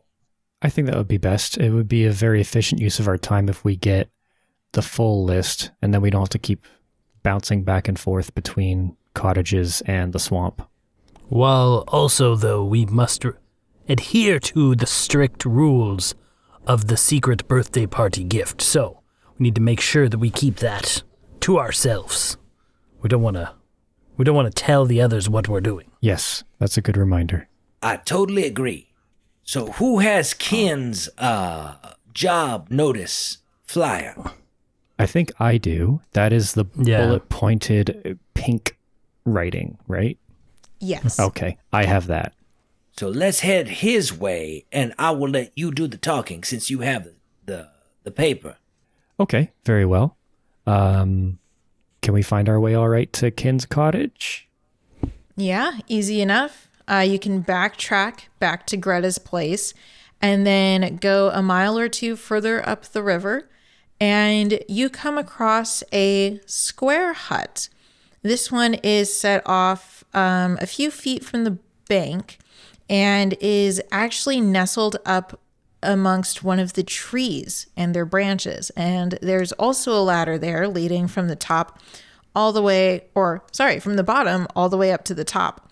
And there is a porch there with a rocking chair and a nice little side table with a glass on it, and a very clearly marked door. Okay. I will make my way up the ladder and knock on the door. No one's in that chair on the porch, right? No. Oh, okay. Not that you can see. Oh, I was going to say, I would like to populate said chair. And while I'm on the chair, I will gently play the lyre so that when Graveyard is talking to Ken, there's kind of this background music of, I don't know if y'all go to church, but you know when the pastor's talking and he's saying something real deep, and then the worship guy is like, oh, I'm gonna play guitar real soft. That's what I'm doing for Graveyard. Sort of like a song, something to the effect of, when you're in Gardyloo, do as the Gardyloo do. That's right, yes. All right. I will tap my foot along. But it's real gentle, like it makes whatever he's about to say real important and real soothing. Okay, solid. I'll have you roll 3d6 again, Graveyard, for this interaction, and go ahead and add a +1 to your... Which number die should this be? To your first die. Okay. Is this considered a personality roll? Yes. Okay, I have high control, so I can rearrange the die as I need them to be, right? Yes, you may. Okay. Well, in that case, I rolled number 1 is a 2, and then number 2 and 3 are both 5s. So I'm going to move one of those 5s into 1, into the first slot, making it a 6 because I got a +1 to my first roll, right? Yes. Because of kind of sort of bardic inspiration. Yeah, basically. And the second location, the second slot of dice is wrinkles. Yes, it is, and that determines if there's a side effect or not, and what kind. And then the third one's flavor. Yes. Okay. Let's get wrinkly. I'm gonna put the 2 in the. I'm gonna put the 2 dice in slot 2, and then I'm gonna leave the third 5 where it was. So my ending total would be 6 in slot 1, 2 in slot 2, and then 5 in slot 3. Okay. Great. So you knock on the door, and it opens rather slowly. There's kind of a creak as it opens, and you just see this rather androgynous looking person just bent over at the waist. They're wearing coveralls and muck boots and pretty much just rocking that look. But they look to be in a lot of pain, like there's something wrong with their stomach. And they're just like, how can I help you?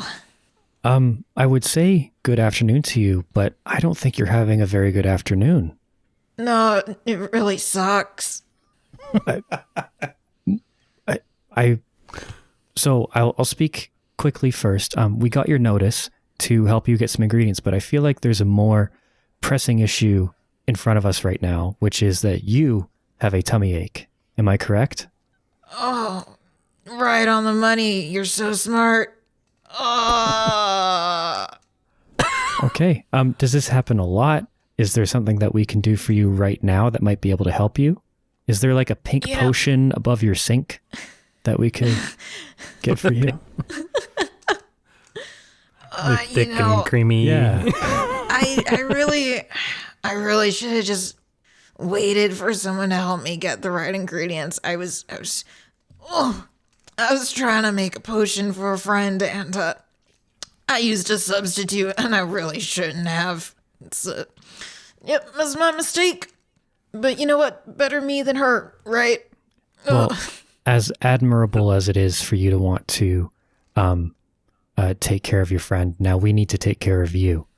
Can I cast Cure Minor Wounds or some kind of healing magic? Yeah. I'd say as part of your as part of the flavor of it, this is like you rolled a 5 for flavor, and so this is a pretty like significant negative side effect. But also as part of that higher flavor, I will allow that. Okay. And so what does it look like when you cast that? So in my chest, there's always like kind of like a pulsing radiant energy. It's usually blue, and it comes out of my chest into my shoulders and out through my arms, kind of through circuitry or tubes something that pulls energy from its source to an extremity, and then I just put my hands on either side of their head and let the good vibes go into them. Okay. So go ahead and do another 3d6 because this is problem solving, and use your magic skill. Okay, so I rolled a 4, a 5, and a 2 in that order. So I have high skill, which would make that 4 plus 2, so that's a 6, and then a 5, and then a 2. Okay. So once that blue energy envelops Kin, you can see that they're still bent over, but they're like, huh? And they stand up straight and they're perfectly fine. And they're just like, how did you do that? Sometimes you just gotta believe. Well, consider me a believer. Wow. Well, I have some literature I can give you later. That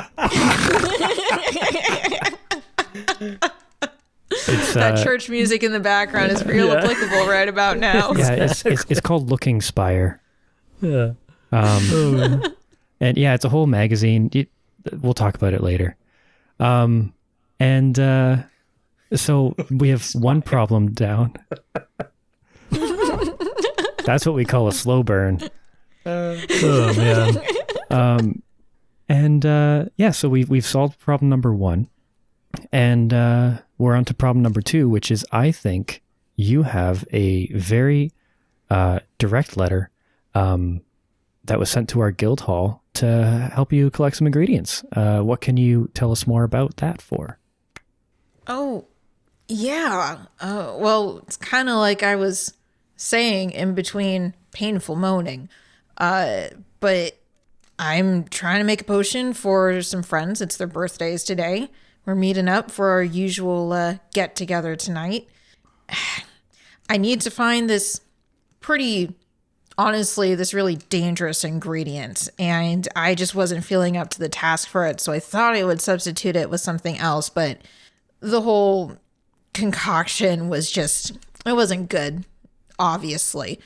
So if you guys are capable adventurers, I'm willing to like make you a potion that you need or pay you or whatever, but it's only if you're up to the task. This is like a pretty tough plant to get a hold of.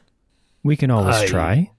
Yeah, there's no reason that we're new to the plant collecting skill, but we're getting there. I think we'll be a good choice. So while Lothario is playing his lyre to make everything seem smooth, he hears the humble answers from his compatriots, and he says, "Hey, don't listen to them. These guys are the best in the business. They can definitely get whatever you need." Well, that's perfect, honestly. It's now it may not seem dangerous at first, but there's this plant called the Dusk Hobble. The Dusk Hobble. So that's DUSKHOBBLE, Dusk Hobble. And it's kind of weird to see. It looks really nice in its natural environment. It's actually at the bottom of the river, and it's got like these. It kind of looks like hair when you're underwater, but it's all red and purple, sorta. But it's as soon as you take it out of the water that it gets dangerous, because it reacts to the air really poorly, and it'll actually like try and strangle whoever is holding it and trying to bring it up. So Is it large? Oh yeah, it's real large. Can easily grab like 2 of you. Whoa. Yeah, the thing is, you need all of that because if you want to use it in a potion, you got to dry it down, and it's mostly water, so it gets small pretty quick once you dry it out. Okay. Leave it to us. Is 1 sufficient for all that you need, or would you need multiple? No, 1 would do it. Honestly, it'd be pretty dangerous to try and get more than 1. Visible relief crosses graveyard shift's body language. I will second that relief with my matched relief. I take out my glass bottle of moonshine and I say, hey, look, you look like you had a rough day. Why don't you have a little bit of my own personal medicine to make yourself feel better? And I hand it over to Ken to give him a little swig. How strong is this alcohol? Like, would they be able to smell it once they open it? Yeah, I think it's like borderline smelling salts. So they open it up and they open it up like, with bent arms and stuff. They don't even get like an inch more towards their face before they smell it, and they just rear their head back. It's like, ugh, you drink this? Of course. Lets me prepare to get the rough ingredients out here in the swamp. Ken just stoppers it and hands it back and says, thanks, but I feel like that would just kind of put me in the same position I was when you got here, and I'd rather not have that happen. All right. That's okay, Rufus. That's more courage for you. Agreed. All right. To the river. Yep. Pretty easy way to get there. Do you guys want to go and do that now, or do you want to go and talk to Alana? Ooh. Could we ask? I'll ask Ken. I'll say, hey, we are also out here looking for Alana. Totally different reason, but we are wondering if her hut, house, etc. is nearby, maybe near the river. Oh, yeah. It's probably just a mile up the river. She tends to be up on the higher ground there, where it doesn't flood or anything. So just look for a mound or something, and you should be able to find her. I have a question about Alana and her speech patterns. Does she tend to shout a lot? No, I wouldn't say so. Okay, I just had a discrepancy with a letter that I had seen recently with her writing style, and I just wanted to confirm some stuff. It paid no mind. It's neither here nor there. I was just curious. She was writing a letter? Well, now you're paying no mind. That's fine. We'll get your ingredient, and we will get it post haste. Both. Oh my god, just the other two just be like, stop it. No, don't. Yeah, I think I'm just going to start pushing Lothario out the door like, Hey, don't worry about it, sir. Or we'll get your route. Okay, well, stay safe, okay? I would like to whisper to my herb or ingredient finders. I'll say, hey, while we are walking along the river to Alana's place, I will keep an eye out for said dusk hobble, and if we find it, I have no problem diving into the river to grab said ingredient.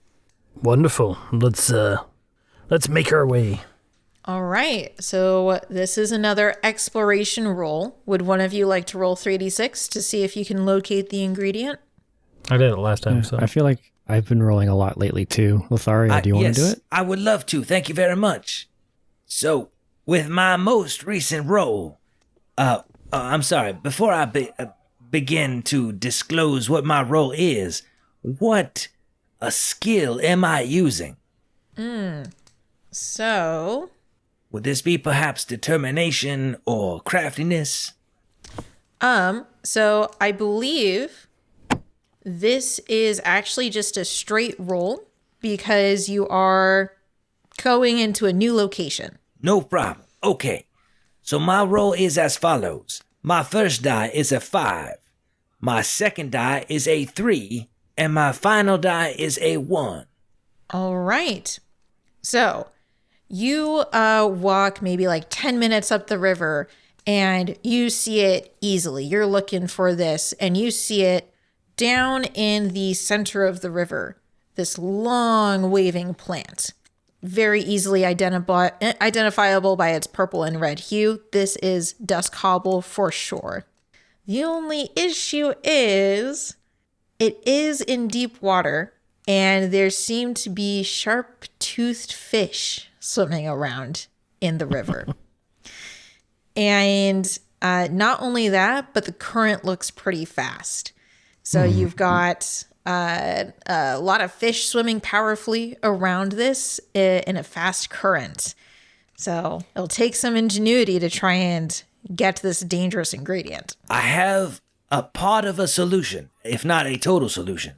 So, in another tabletop role-playing game scenario, I have a talk with animals ritualistic capability. So, what I would like to do is converse after whatever pre-described time it would take to execute said spell with these fish and advise them that I am not a danger and I want no problems and I would like to collect this ingredient with no issue. So I would like to do that first. Okay. Go ahead and roll 3d6 using the magic skill. Okay, so my magic skill is what you would characterize as a weak skill, which means I have a -1 to the first die. And oh no. In retrospect, I should have asked one of my compatriots to help me with this, but that's okay, because my first roll was positive. So, my first die is a 6, my second die is a 1, and my third die is a 2. Okay. Very good thing you rolled a 6, transferred into a 5 from your weak skill. But you are able to successfully communicate with the fish. So what exactly do you tell them? I'd say, hello, Mr. and Miss Fish, whichever your gender happens to be. I would like to collect this plant, which I believe is known as a dusk hobble. Would you be so kind as to allow me to do so without any perturbations that you would feel necessary to,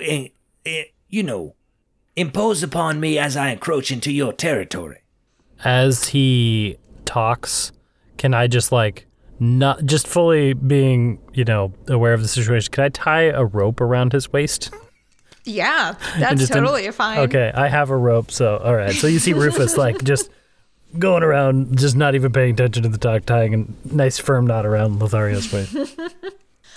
So you hear the fish respond as a group, and they say, well, I suppose you can. You're kind of taking away our food, but we can always go upriver and find some more, I suppose.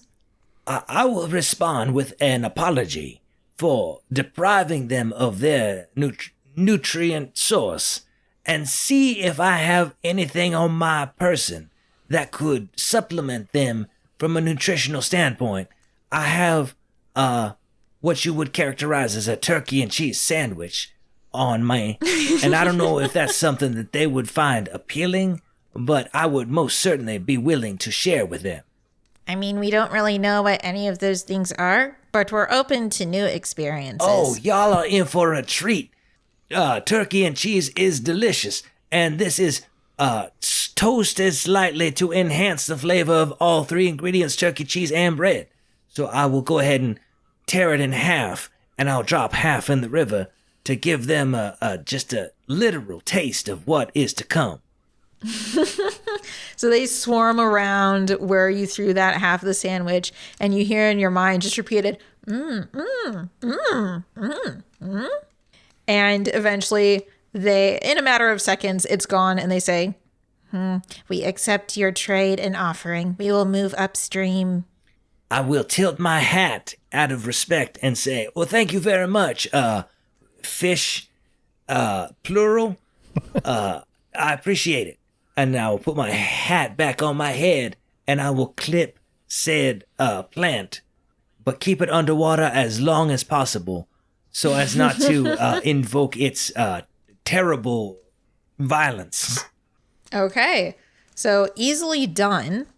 You guys are going to have to figure out a way to take it out of the water without it strangling you. And if there are any solutions you want to propose, you can take turns trying them. And for each solution you propose, you would roll 3d6, and we'll see what happens. How large is the plant? This big, which is not good for podcasts. For those of you listening at home, it was arms stretched out. Yeah, so it's probably like floppy 5-6 feet. Oh man! And is it liftable It's big. by one humanoid-sized person. I mean, in the water it is. Oh, okay. Hey, I have an idea, y'all. So we're walking up the river, right? So all we need to do is tie a rope around this guy and walk up the river, and it can stay in the river, and it can stay wet, and we can be safe. It's genius. Capital idea. Does anybody have rope? You look down and there's rope tied around you. Yes. I see you have provided me with said solution. Thank you, Rufus. And I will untie the rope from myself and then apply it to the plant with a double knot. Okay, go ahead and roll 3d6. I think it would be your choice between craftiness and brute force. But if you think there's a different skill that would apply, please share. I think those are appropriate, unfortunately. So I'm going to go with craftiness because I got plain skill in that one. My brute force is... I was going to say... Oh, go ahead. As the sailor, could I, like... Could I step in and be like, that's a good hey, point. Lothario, if we're tying knots and there's water involved, is there perhaps a chance that you would let me do it? I don't want to step on your toes. Oh, yes, by all means. I have honestly no idea what I am doing. As soon as you said the words double knot, I was like, okay, I'm going to give him one pass, but... I will hand said rope to Rufus. I would love to use craftiness. Yeah, go for it. So I have high control in craftiness, so I can rearrange things. So let's see. I got a 3. I got a 4. Oh, I dropped my dice, and I got another 4. So I guess I'll put the 4 up front, and we'll go 4, 3, 4. Okay, solid. So, Rufus, you dive into the river and the current is strong. Luckily for you, you're pretty well versed in swimming and you're able to make it to the plants just fine. You can see that the base of it is actually pretty small. This plant seems to have maybe just like a foot tall and maybe like half a foot wide base, and then the rest of it just like extends outwards like a fan, sort of. And so you're able to tie the knot around it and get back up to the surface and onto the bank rather easily. And you did see while you were around it, it didn't bother you at all. Okay, I pop out of the water and I say, well, it worked, so we can walk along the shore, and I guess we'll just start moving on up to Alana's. Yeah. It takes a bit of strength to pull it because you are working against the current, but nothing you can't handle. So you currently have 2 Swinnow roots. Nice. 2 Swinnow roots and 1 dusk hobble. And so walking another mile up the river, you finally come to a triangular house. It is sitting a number of feet away from the riverbank up on a small mound. And instead of it being muddy and wet, as soon as you get onto that higher ground, it's more solid, like actual dirt. And so this triangular house, it kind of looks more like a pyramid, actually, than a triangular prism. And there is a small door kind of set in the floor like a basement door, actually. I pull out the Alana sheet. This one was the one with all caps, right? Yes. And green. I'm going to hand it to somebody because I have 50 feet of rope. I don't know how far away I can go, or if we feel comfortable like tying it off to a tree. I look at my companions and be like, what do you think we should do with this plant while we meet with Alana? They're up on this mound. I don't know if we can reach from here. Well, I would say that when I was talking to them fish, they were particularly interested in eating this plant. So we should definitely keep an eye on it so we don't lose it to a bunch of ravenous fish. So you may tie it to a tree or what have you, but definitely keep an eye on it. And as far as knocking on the door or whatnot, I know Graveyard's been handling a lot of knocking on the door, and he has been super successful. So I don't mind him doing that, or one of us can do that, but one of us needs to watch the rope, and one of us needs to knock on the door. Well, I will stay with the, I'll stay with the plant, since I'm already, make sure my knots are good. How you feeling, Graveyard? I feel just dandy. I'll approach the pyramid hut. Okay. Go ahead and roll that 3d6 using your personality skill. Okay, I will knock in the rhythm of knocking on the Afterlife store by Crossbows and Tulips, which is a famous classic rock band from my creator's days. Okay, so I'm personality, right? I have high control, which is good because I rolled a 1 in the slot 1. So I'm going to move that. That one's going to be the wrinkle. So the 1 is going to go into slot 2. Then I rolled a 2 and a 4. So I'm going to put the 4 in the first slot, and that would put the 2 in the third slot. Man, very lucky to have that skill. So high. So definitely a success with that 4 in there. You see the door actually open inward and down, right? And there is a middle-aged woman who seems to be wearing simple, loose clothing in pastel colors. She has feathered wings coming out from her back, and she is completely bald. And she says, well, company, huh? How can I help you? Actually, we were wondering if we could help you. We saw your notice on our quest board at our bureau, and we were hoping to assist you. You are looking for some ingredients to gather in the swamp, yes? I'm sorry. Can you speak up? I can't hear you. Okay. Channeling the all caps on the letter.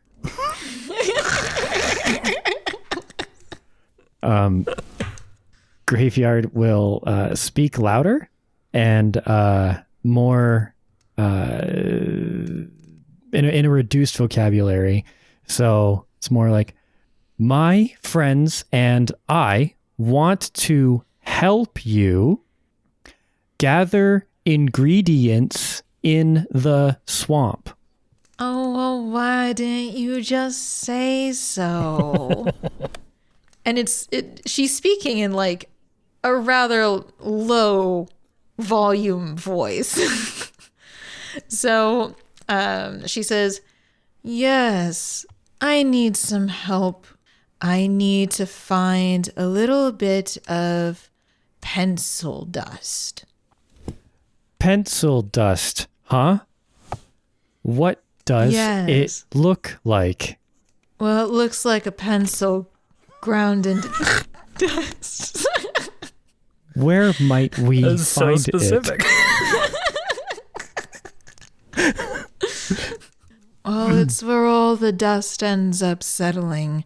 It's rather hard to find because it's just blended in with all of the other dust. Thank you. I'm not going to say that she's been helpful because she hasn't, and I don't lie. We will see. We will see if we can find it for you. Any other pertinent information for us? It's blue. That is helpful. Thank you. I'm gonna get out of there. I gotta go talk to my swamp boy. Perfect. So I'm gonna go talk to Lothario. I'm gonna say, Lothario, we're looking for pencil dust. Do you know what that is? Where we can find it? I know it's blue and it goes where all other dust settles. What could that mean? Well, that's about all I know about pencil dust. I know they talked about it in school, but I wasn't exactly what you call a high-caliber student. So if it looks like dust, it could frankly be anywhere. I would probably say away from the rivers, though, 'cause dust doesn't tend to settle on moving objects. Blue? There ain't too many blue things in the swamp, so that should be easier to find. I don't know what quantity we are looking for, though. She was difficult to speak to. She wasn't a difficult person. She was just difficult to get information out of. I wonder if she would excel in a different medium of communication. For example, we could exchange written notes to each other instead of relying on verbal communication. I do happen to have a bit of parchment on me. Well, I guess it's just the parchment we got from the job fly, but I can write on the back, and I think that would do. I would like to knock on the door again and write a note on the back of the blue parchment that I have. I don't want to sully the beautiful script that is on the one side, but on the back, I'm going to say, can you be specific about the pencil dust that you're looking for? And I will say, in bulleted items, quantity, and then location. Lothario, that's the one with the birthday present witch, her writing. Oh, you're right. I'm glad you said that before I actually knocked on the door. Do you happen to have any medium on which I can write this note? I think I have both the green letter and the pink letter. So I'll give him. I gave you it. I'll give him Alana's one because it's the one she wrote on anyway. That's a great idea. So I will write on the back of the green letter, because then she will not be suspicious. Thank you, Perfect. Graveyard. So go ahead and roll a 3d6 with either personality or craftiness or determination. I'm going to choose personality because I have high control in that category. And so here's my roll. I got a 3, and then another 3, and then a 6. And given my high control and I can manipulate the dice however I please, I'm going to move that 6 from the back all the way to the front. Yeah, that's actually pretty good because Graveyard, the last time he rolled, it was a negative side effect, which would give you a -1 to your first die roll. So the fact that it's a 6 still saves you into the success category. So that's great. So you knock on the door again, parchment at the ready, and Alana opens the door. Before she speaks, she sees you holding that, and her wings ruffle upwards. And she takes out a notebook and a pencil and starts to write. Again, in those all caps.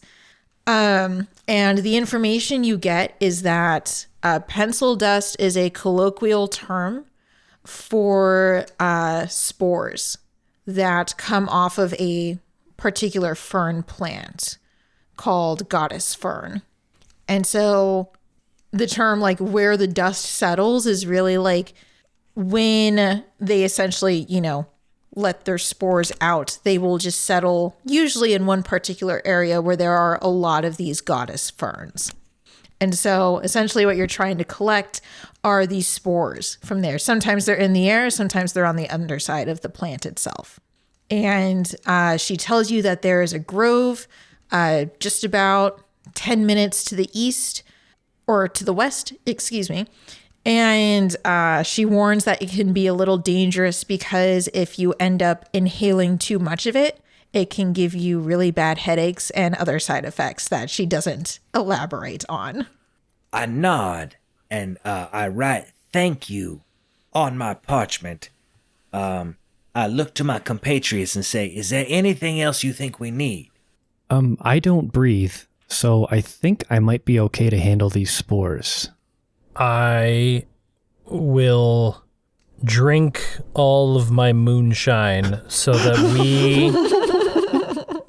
we have a vial. Well, we need a vial to put this dust into, I assume. Dust is weird. How are we going to hold the dust? I'm not high enough level for Revivify. Like, are you okay? I have. Yeah. So I have a healer's kit. Ah, okay. So I like to think, and I'm a well-trained pirate drinker. So I would like to think, but I will happily roll for it to see what happens. But I do intend to drink all of it. Man, you don't need no excuse for drinking all your moonshine. It's after 5 o'clock. That's fine. Yeah, so if it's after 5 o'clock, is that a relaxation or a brute force roll? Yeah, like honestly, one of the two. I can't think, or determination maybe. I can't think of anything else though. I think because it's funny, I'm gonna do brute force. Okay, and we haven't, and this is a lesson in Swamp Troll Witches because I don't think any of us have rolled a bad skill yet. No. We haven't. And brute force is a bad skill for me. So let's just, we're just learning the game. Yeah, let's do it. So I uncork it and I go bottoms up and I chug it back. And so I will apply bad skill. So to the first, is that -2? Yeah. So I got a 0. And then I got a 4. And then I got a 6 actually. But that's bad at the beginning. Okay, well, at least there wasn't a wrinkle because that might have negatively impacted your teammates. But that's for sure a failure with a 0.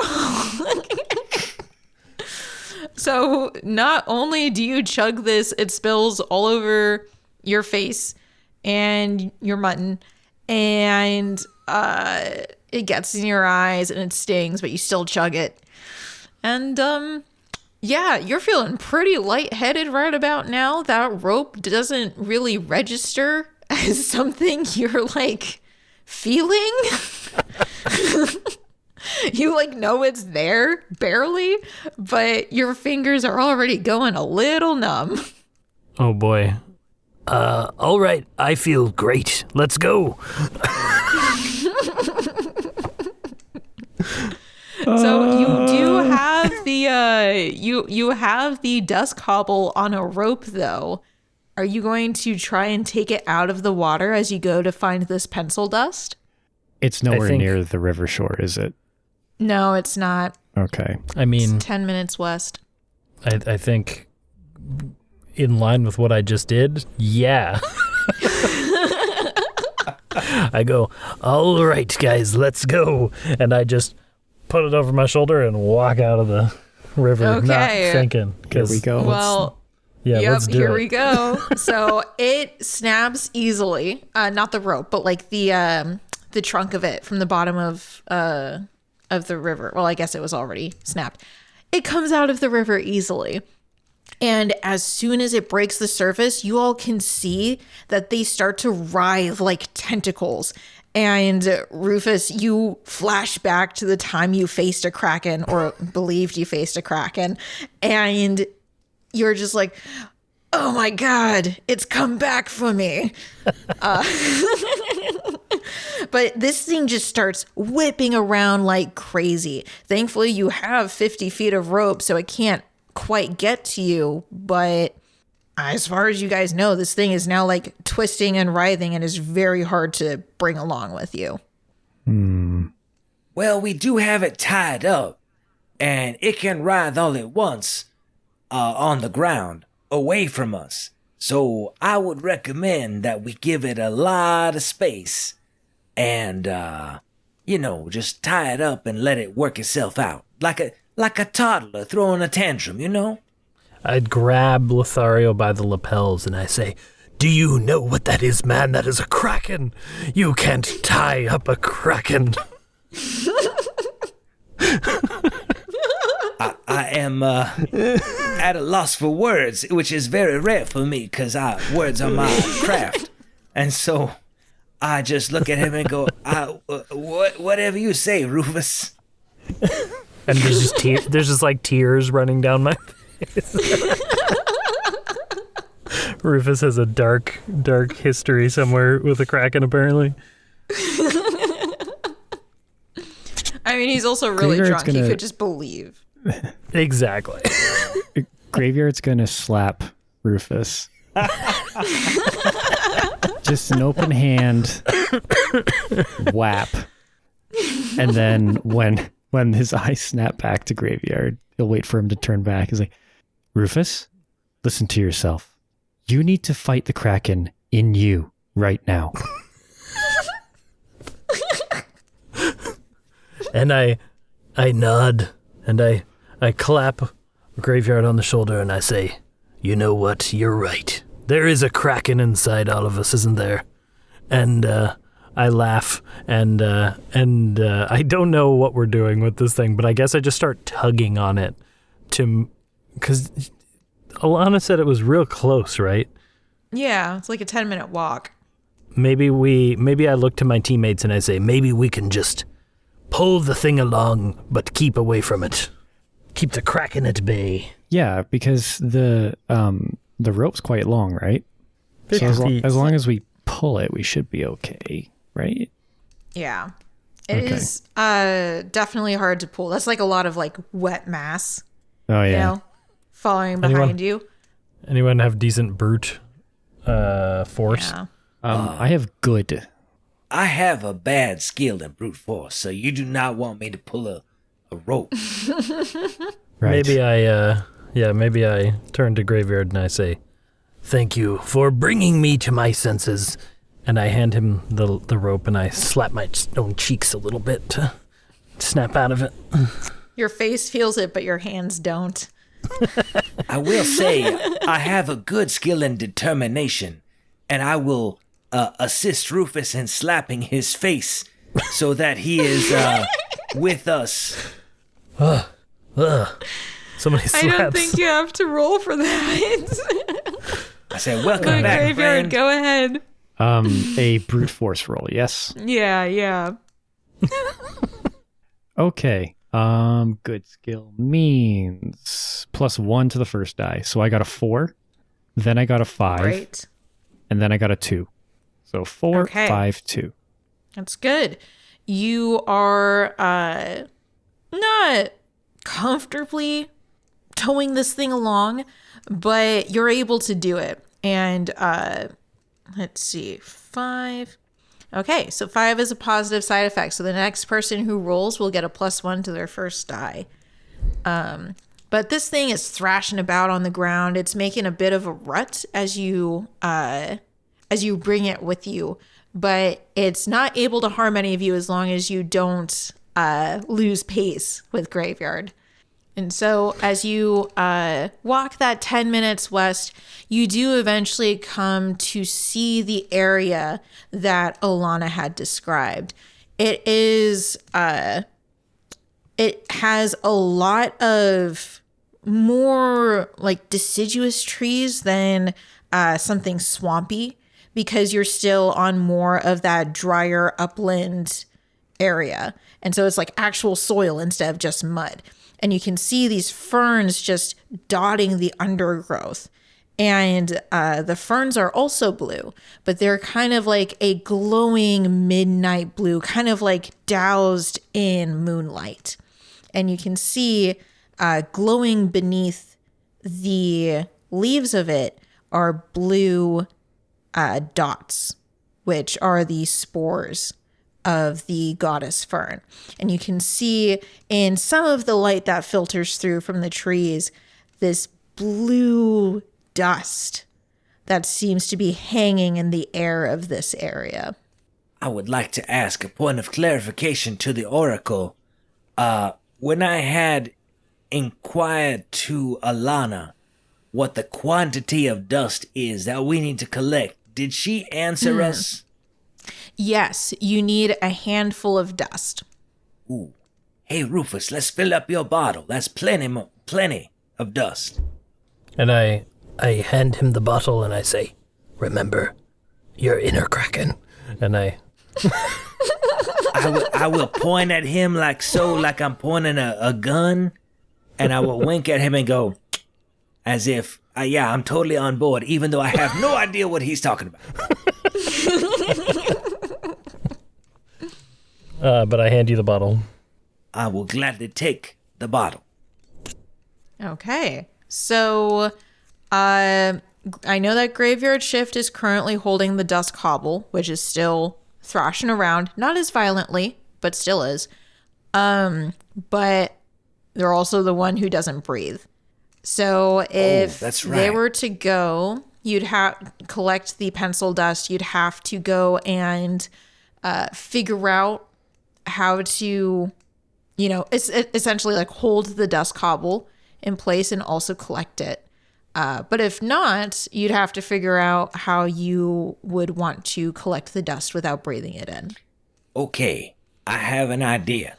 You said this was a deciduous type area with trees and soil instead of a swampy type area. So I will turn to my man Graveyard and say, hey Graveyard, you look like you've been pulling that plant an awful long time and you need a break. Why don't you tie that plant, or that end of the rope that you hold, into a tree, and then we can take a break, have a picnic. And while we're enjoying our picnic, maybe you feel like collecting some dust that's poisonous to me and Rufus, but not to you. Yes. Wow, that was a lot less convincing than I thought I needed to do. That sounds like a capital idea. Would you be able to tie the rope, or should we get... Oh, no. Oh, our Rufus rope is guy the knot is tire. drunk. He's drunk. I heard someone say tie rope. I think his powers are enhanced with tying ropes when he is inebriated. That's true. Are you ready to conquer that Kraken, Rufus? I'm ready. All right. We need you to bind it to a tree. All right. So I will, maybe with Graveyard, I will walk over to the tree and ready to tie a knot, a bowline knot, in case anyone's in the chat, in the listening, questioning my knowledge. All right, here we go. So I would like to use craftiness. Go for it. Because it's a high control, so I'm going to roll 3. Ooh, I'm glad I got a 6. I'm going to put the 6 as success. Because Rufus always ties a good knot. However, the next 2 rolls are both 1s. Oh, no. Which probably is on brand for his state of things. You definitely tie the knot. It's almost like muscle memory. So even though you can't feel your fingers, they're still working really well. And the problem is, though, it's like you've tied way too many knots. And so you've shortened the length of the rope. You know what they say, if you can't tie a knot, tie a lot. Yeah, so instead of a 50-foot rope, it's now a 20-foot rope. And the negative side effect, so the next person to roll will have a -1 on their first die. Rufus, you had a +1, but you already succeeded with a 6, so you're all good. Okay. So while we are enjoying the picnic portion of this plan, I will go ahead and play my lyre to have it to be a more relaxing picnic. Great. Do you want to demonstrate some of that music, Lothario? Sure, I don't have an instrument with me, but I will vocalize the notes of which I am playing, and it is something to the effect of dun dun dun dun dun dun.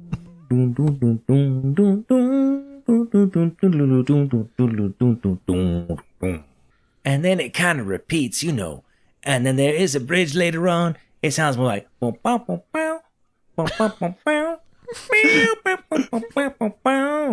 and then it culminates in, it ends a little softly because you want to be relaxed by the end of said picnic, and a lot of whole notes. I'm stretching it out so everybody's relaxed. Hopefully, I don't know if the ingredient that we have captured, the Dusk Hobble, enjoys music as well, but hopefully that calms it down as well.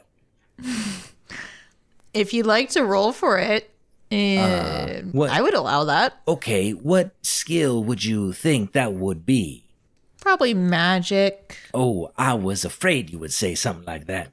So I have... Or relaxation. Oh, I do prefer relaxation. So for the listener at home, I have a weak skill in magic, which means I would have a -1 to my first die and that is on top of the -1 that Rufus inherited to me. But I'm going to go ahead and use relaxation, which is a high skill, which means I have a +2 to the first die. So that is what is about to happen. Oh my goodness. So I rolled a 1 for my first die, a 5 for my second die, and a 3 for my third die. So my 1 + 2, because it is a good skill, or high skill rather, but then a -1 from Rufus gives me a 2. Oh, no. It doesn't really calm the dust cobble. I think it does entertain your friends. But it at least doesn't anger it. It just continues with its normal amount of thrashing. I'm okay with that. If it's any consolation, you did burn that -1 modifier, so that's nice in case something That's true. comes up next. As we look to you to go into the poison cloud and collect spores. Oh, yeah, and because you rolled a 5 for your second die for your wrinkle, that's a positive side effect. So you get +1 to the next one for your first die. There you go. That's for my main graveyard. Yeah, let's go. All right. Get back into soft-spoken character. So I'm going to walk directly into those spores and try to find a collection on the ground that's enough that I can scoop it into that bottle. Okay, go ahead and roll. Is that just a straight roll for ingredient collection? Or is that something? No, that would technically be like a problem solving roll, just like we've been doing for most of this. Yeah, I'd say probably brute force or craftiness would be the most applicable. Okay. Well, I'm going to pick brute force. And I rolled the number of the beast. I rolled 3 6s. So Wow. I know the scale doesn't go higher than 6, but technically that would give me a 7 for the success rating and then 2 6s in wrinkle and flavor. Yeah, yet another positive side effect to carry on to the next roll. So this is some of the most efficient work you have seen from Graveyard. He is just swiping up spores left and right. It's almost like they've got it down to an art, to where they'll put the bottle underneath the leaf and then pressure the leaf with their hand and then just slide their hand in the bottle, capturing all of the spores underneath. It's done in a few minutes. And what you have is just this small jar of slightly glowing spores. Whoa. I'm going to go ahead and say to Rufus, it's like, you know he did so well because I'm playing my music, right? I mean, I don't mean to brag, but I'll let you compliment me if you feel like it. I will compliment you, and I will say your music is the finest in the swamp. But let's not forget who gave him room in that glass bottle at least. And I let forth a burp that's just like fumes Lothario with like a alcoholic cloud of... Are there any torches nearby or candles? Are we going up in flames? The spores ignite. Yeah. No. This was very much a group effort. I will validate Rufus's contribution to this group effort. I have not approached you guys yet. I'm just standing with the bottle corked, but am I covered in the spores? That's what I'm worried about. Yeah, you got them all over you. Yeah. Does anybody have any abilities or capability of blowing this off or cleaning it, or should I just jump in the river? We need to bring the Kraken back into the water as well. So, and you were the strong one, so maybe. And the Kraken strangles, right? Yes. I don't breathe. But is he gonna break break my joints? It's possible. I tell you. I mean, the way this thing has been thrashing, it kind of just feels more of like a wild, like a wild living thing just trying to grasp onto something. And, you know, it's kind of like a fish gasping for air, right? It's just mechanically moving. Okay, I got an idea then. So I'm going to put my lyre back in my backpack, and I'm going to look around this deciduous area for any fallen limbs from trees, and I'm going to treat this thrashing plant as if it is a dog seeking to play with us. And I will throw said limb at the plant so it can entangle itself around the limb instead of around one of us. Okay, go ahead and roll 3d6 with... what would be good for this? Maybe determination? Or crafting. That was a pretty crafty solution. Yeah, I'd say craftiness would probably be the best one. Okay, craftiness is what I have plain skill, so there is no modifier. And my roll is as follows. First roll is a 5, second die is a 2, and third die is a 3. Okay. And that +1 to your first one from graveyard success is a 6. Okay, so you toss the limb and immediately the arms of the dust cobble wrap around it. And it's a pretty tight grip, but it also just kind of seems to be holding it as though it's like, yes, finally, it's like there is something there, you know? And so it doesn't break it, but it is a very tight hold. Like some of the smaller branches have broken off of this limb. Is there enough room on this branch, or should I just pull it with the rope into the water? The rope is shorter, so apologies. But Well, can you untie it? Well, let's not jump to conclusions. I like to think that based on what was described to me via the Oracle, it's too ridiculously tied for me to it would take me like an hour and probably some tools. Because it wasn't just bowling knots. It was like a lot of those, gosh, I don't know knot terms, but things that are more like balled up, you know? And so you have to like pick it apart or like try and work the ends together to try and get it out. Okay. Yeah. I guess I'll grab the branch and drag it into the water. Okay. As soon as you do, the dust cobble releases the branch and just allows their limbs to float. Oh, okay. I thought that was going somewhere else. So it's in the water. It still has some rope on it, right? Yeah. Okay.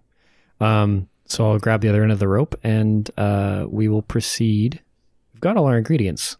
So. Oh yeah. So should we stop here actually and give Alana her dust? Her dust.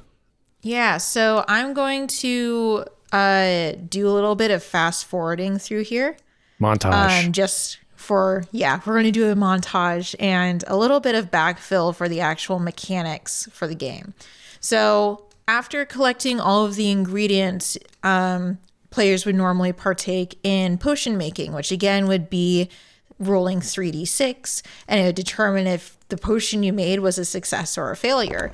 And if it succeeded, then, you know, like, how good is it? But for the sake of our time playing the game and also for storytelling, we will say that each of the 3 individuals were very, very happy with the ingredients that you got them and invited you to the night market afterwards in the evening.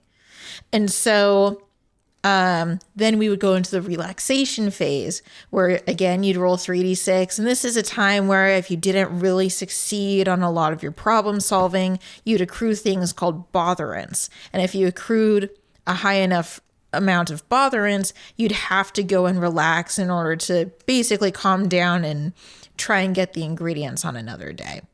But then going to the night market is its own mechanic as well. Again, 3d6.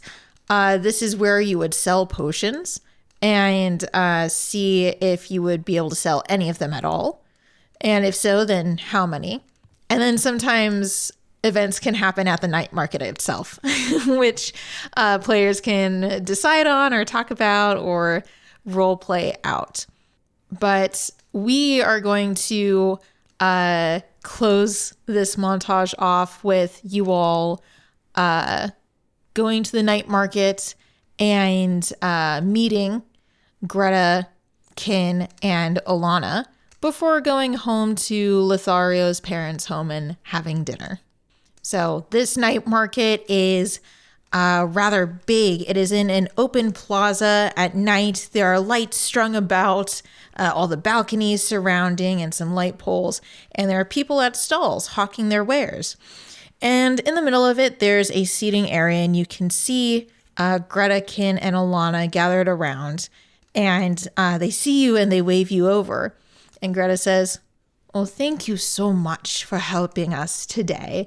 We really wanted you to be here to celebrate our birthdays with us. We're just about to open each other's gifts." Yeah, are there chairs for us? We can sit down? Yeah, I'm yeah. excited. Oh, okay. I want to see the gifts. So I would like to have, since this market sells pretty much everything, I would like to have a cake inside a box ready for multiple birthday celebrations. But I'm going to open it after they open their gifts. And I'll present it like, hey, Awesome. We're having cake because we're having a party. So all 3 of those cakes would probably be like 1 gold. Oh, that works for me. So you see Graveyard shifts one optical lens kind of spin like a buffering kind of graphic. And he looks around. He goes, am I at a party? You did it. You have done what everyone should do once in their life at least. And you have arrived at a party. Oh, this is nice. And Kin turns around to you, Graveyard, and says, "You've never been to a party before?" No, but I have now, I think. Oh, well then this is great. So like, obviously there's like food and people and music, but the nice thing about birthday parties is that people give each other presents. And at this, all 3 of the individuals open up their gifts. So Greta opens up a blue bag, and within it she takes out a potion. It's like an Erlenmeyer flask shape. And the cork is actually made out of dried flowers stuck together in like a crown shape. Nice. And she pops the cork and takes a sniff of it and says, "Ah, I do love this potion. This is exactly what I needed." And she turns to you all and says, "Now this is one of my favorite potions. It is a sleeping potion. Not only does it help you sleep well, but it gives you the most beautiful dreams. Whatever you think of before you drink this, you will dream it and you will remember it, and you might even be able to control it." Whoa. And then Kin opens their gift, and it's in a green box. And they open it, and it is it looks like a rectangular perfume bottle. And this one's cork is it looks like hair, honestly. It's a little creepy, but they seem to really enjoy it. And they don't even open it to like sniff it, and they say, "Oh my gosh, I've been wanting this for so long." Now this is a hair tonic, and it really helps you take hair, like it helps you either like help it grow or remove it. And I gotta tell you, when you've got some hair growth problems, this thing comes in handy. And then Alana opens up hers, and it's in another pink bag, and the bottle is shaped like a heart, and it's got little fuzz and felt around it. And she says, "Aw, this is so sweet. Something for my aching heart. Thank you." Graveyard says slowly and loudly, "Happy birthday." Thank you. And thank you all for helping us. And they all bring out potions of their own to give you. And so if this is going to be pertinent to your guys' adventures later on, you each also get one of each of those potions. So you guys can decide who gets which one if you'd like. So there's the sleeping one, the hair growth one, and the aching heart. I turn to Graveyard and I say, now, Graveyard, this may seem slightly inappropriate, but do you dream? I can play memories back in my head, and they're not perfect. I don't have perfect recall. I usually do that when there's nothing else to do and I'm just, for lack of a better word, relaxing. I guess you could call that a dream. Okay. I didn't know if this could be like an experiment of sorts, that we could make you drink the sleeping potion and then you could control your dreams, and it would be fascinating. But, you know. This could be fascinating. I agree. I think it would be an interesting experiment. The hair growth one would be weird. I don't know if I'd... No, I was thinking the same thing. I think you with hair would be rather dashing, frankly. And then, as for an aching heart, my heart is very full at this moment. I'm going to go ahead and put an arm around Graveyard and kind of like a sideways hug and pull him toward him like, yeah, I feel what you're saying. And I'm very happy to be with my friends and to have accomplished our 3 disparate missions. And it's just, and being back home with the warm hug of the humidity, it's all very nice. All right. And with that, I think we're going to end our session tonight. Thank you all for joining and playing Swamp Troll Witches. I hope that everyone listening enjoyed listening and are hoping to pick up the game, because honestly, I would want to play this again in a more like full context where we're not restricted by like recording time or anything. Mm-hmm. But thank you guys for joining us. I hope you had a good time. We were joined tonight by Lothario. Well, thank you very much for having us at this party. I am delighted. Graveyard Shift. Happy birthday. And Rufus. Never get tangled up by your inner kraken. Bye, everybody. Goodbye. Bye-bye. Goodbye. It's the part of the show where we do a promotion swap with another podcast. If you'd like to do a promotion swap with us, contact us at firebreathingkittenspodcast@gmail.com. Have you heard of the Play On podcast series from Next Chapter Podcasts?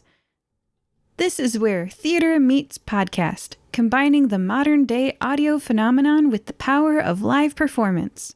Play On podcasts are epic audio adventures reimagining timeless tales, featuring original music composition and the voices of extraordinarily gifted artists. Check out Play On Podcast.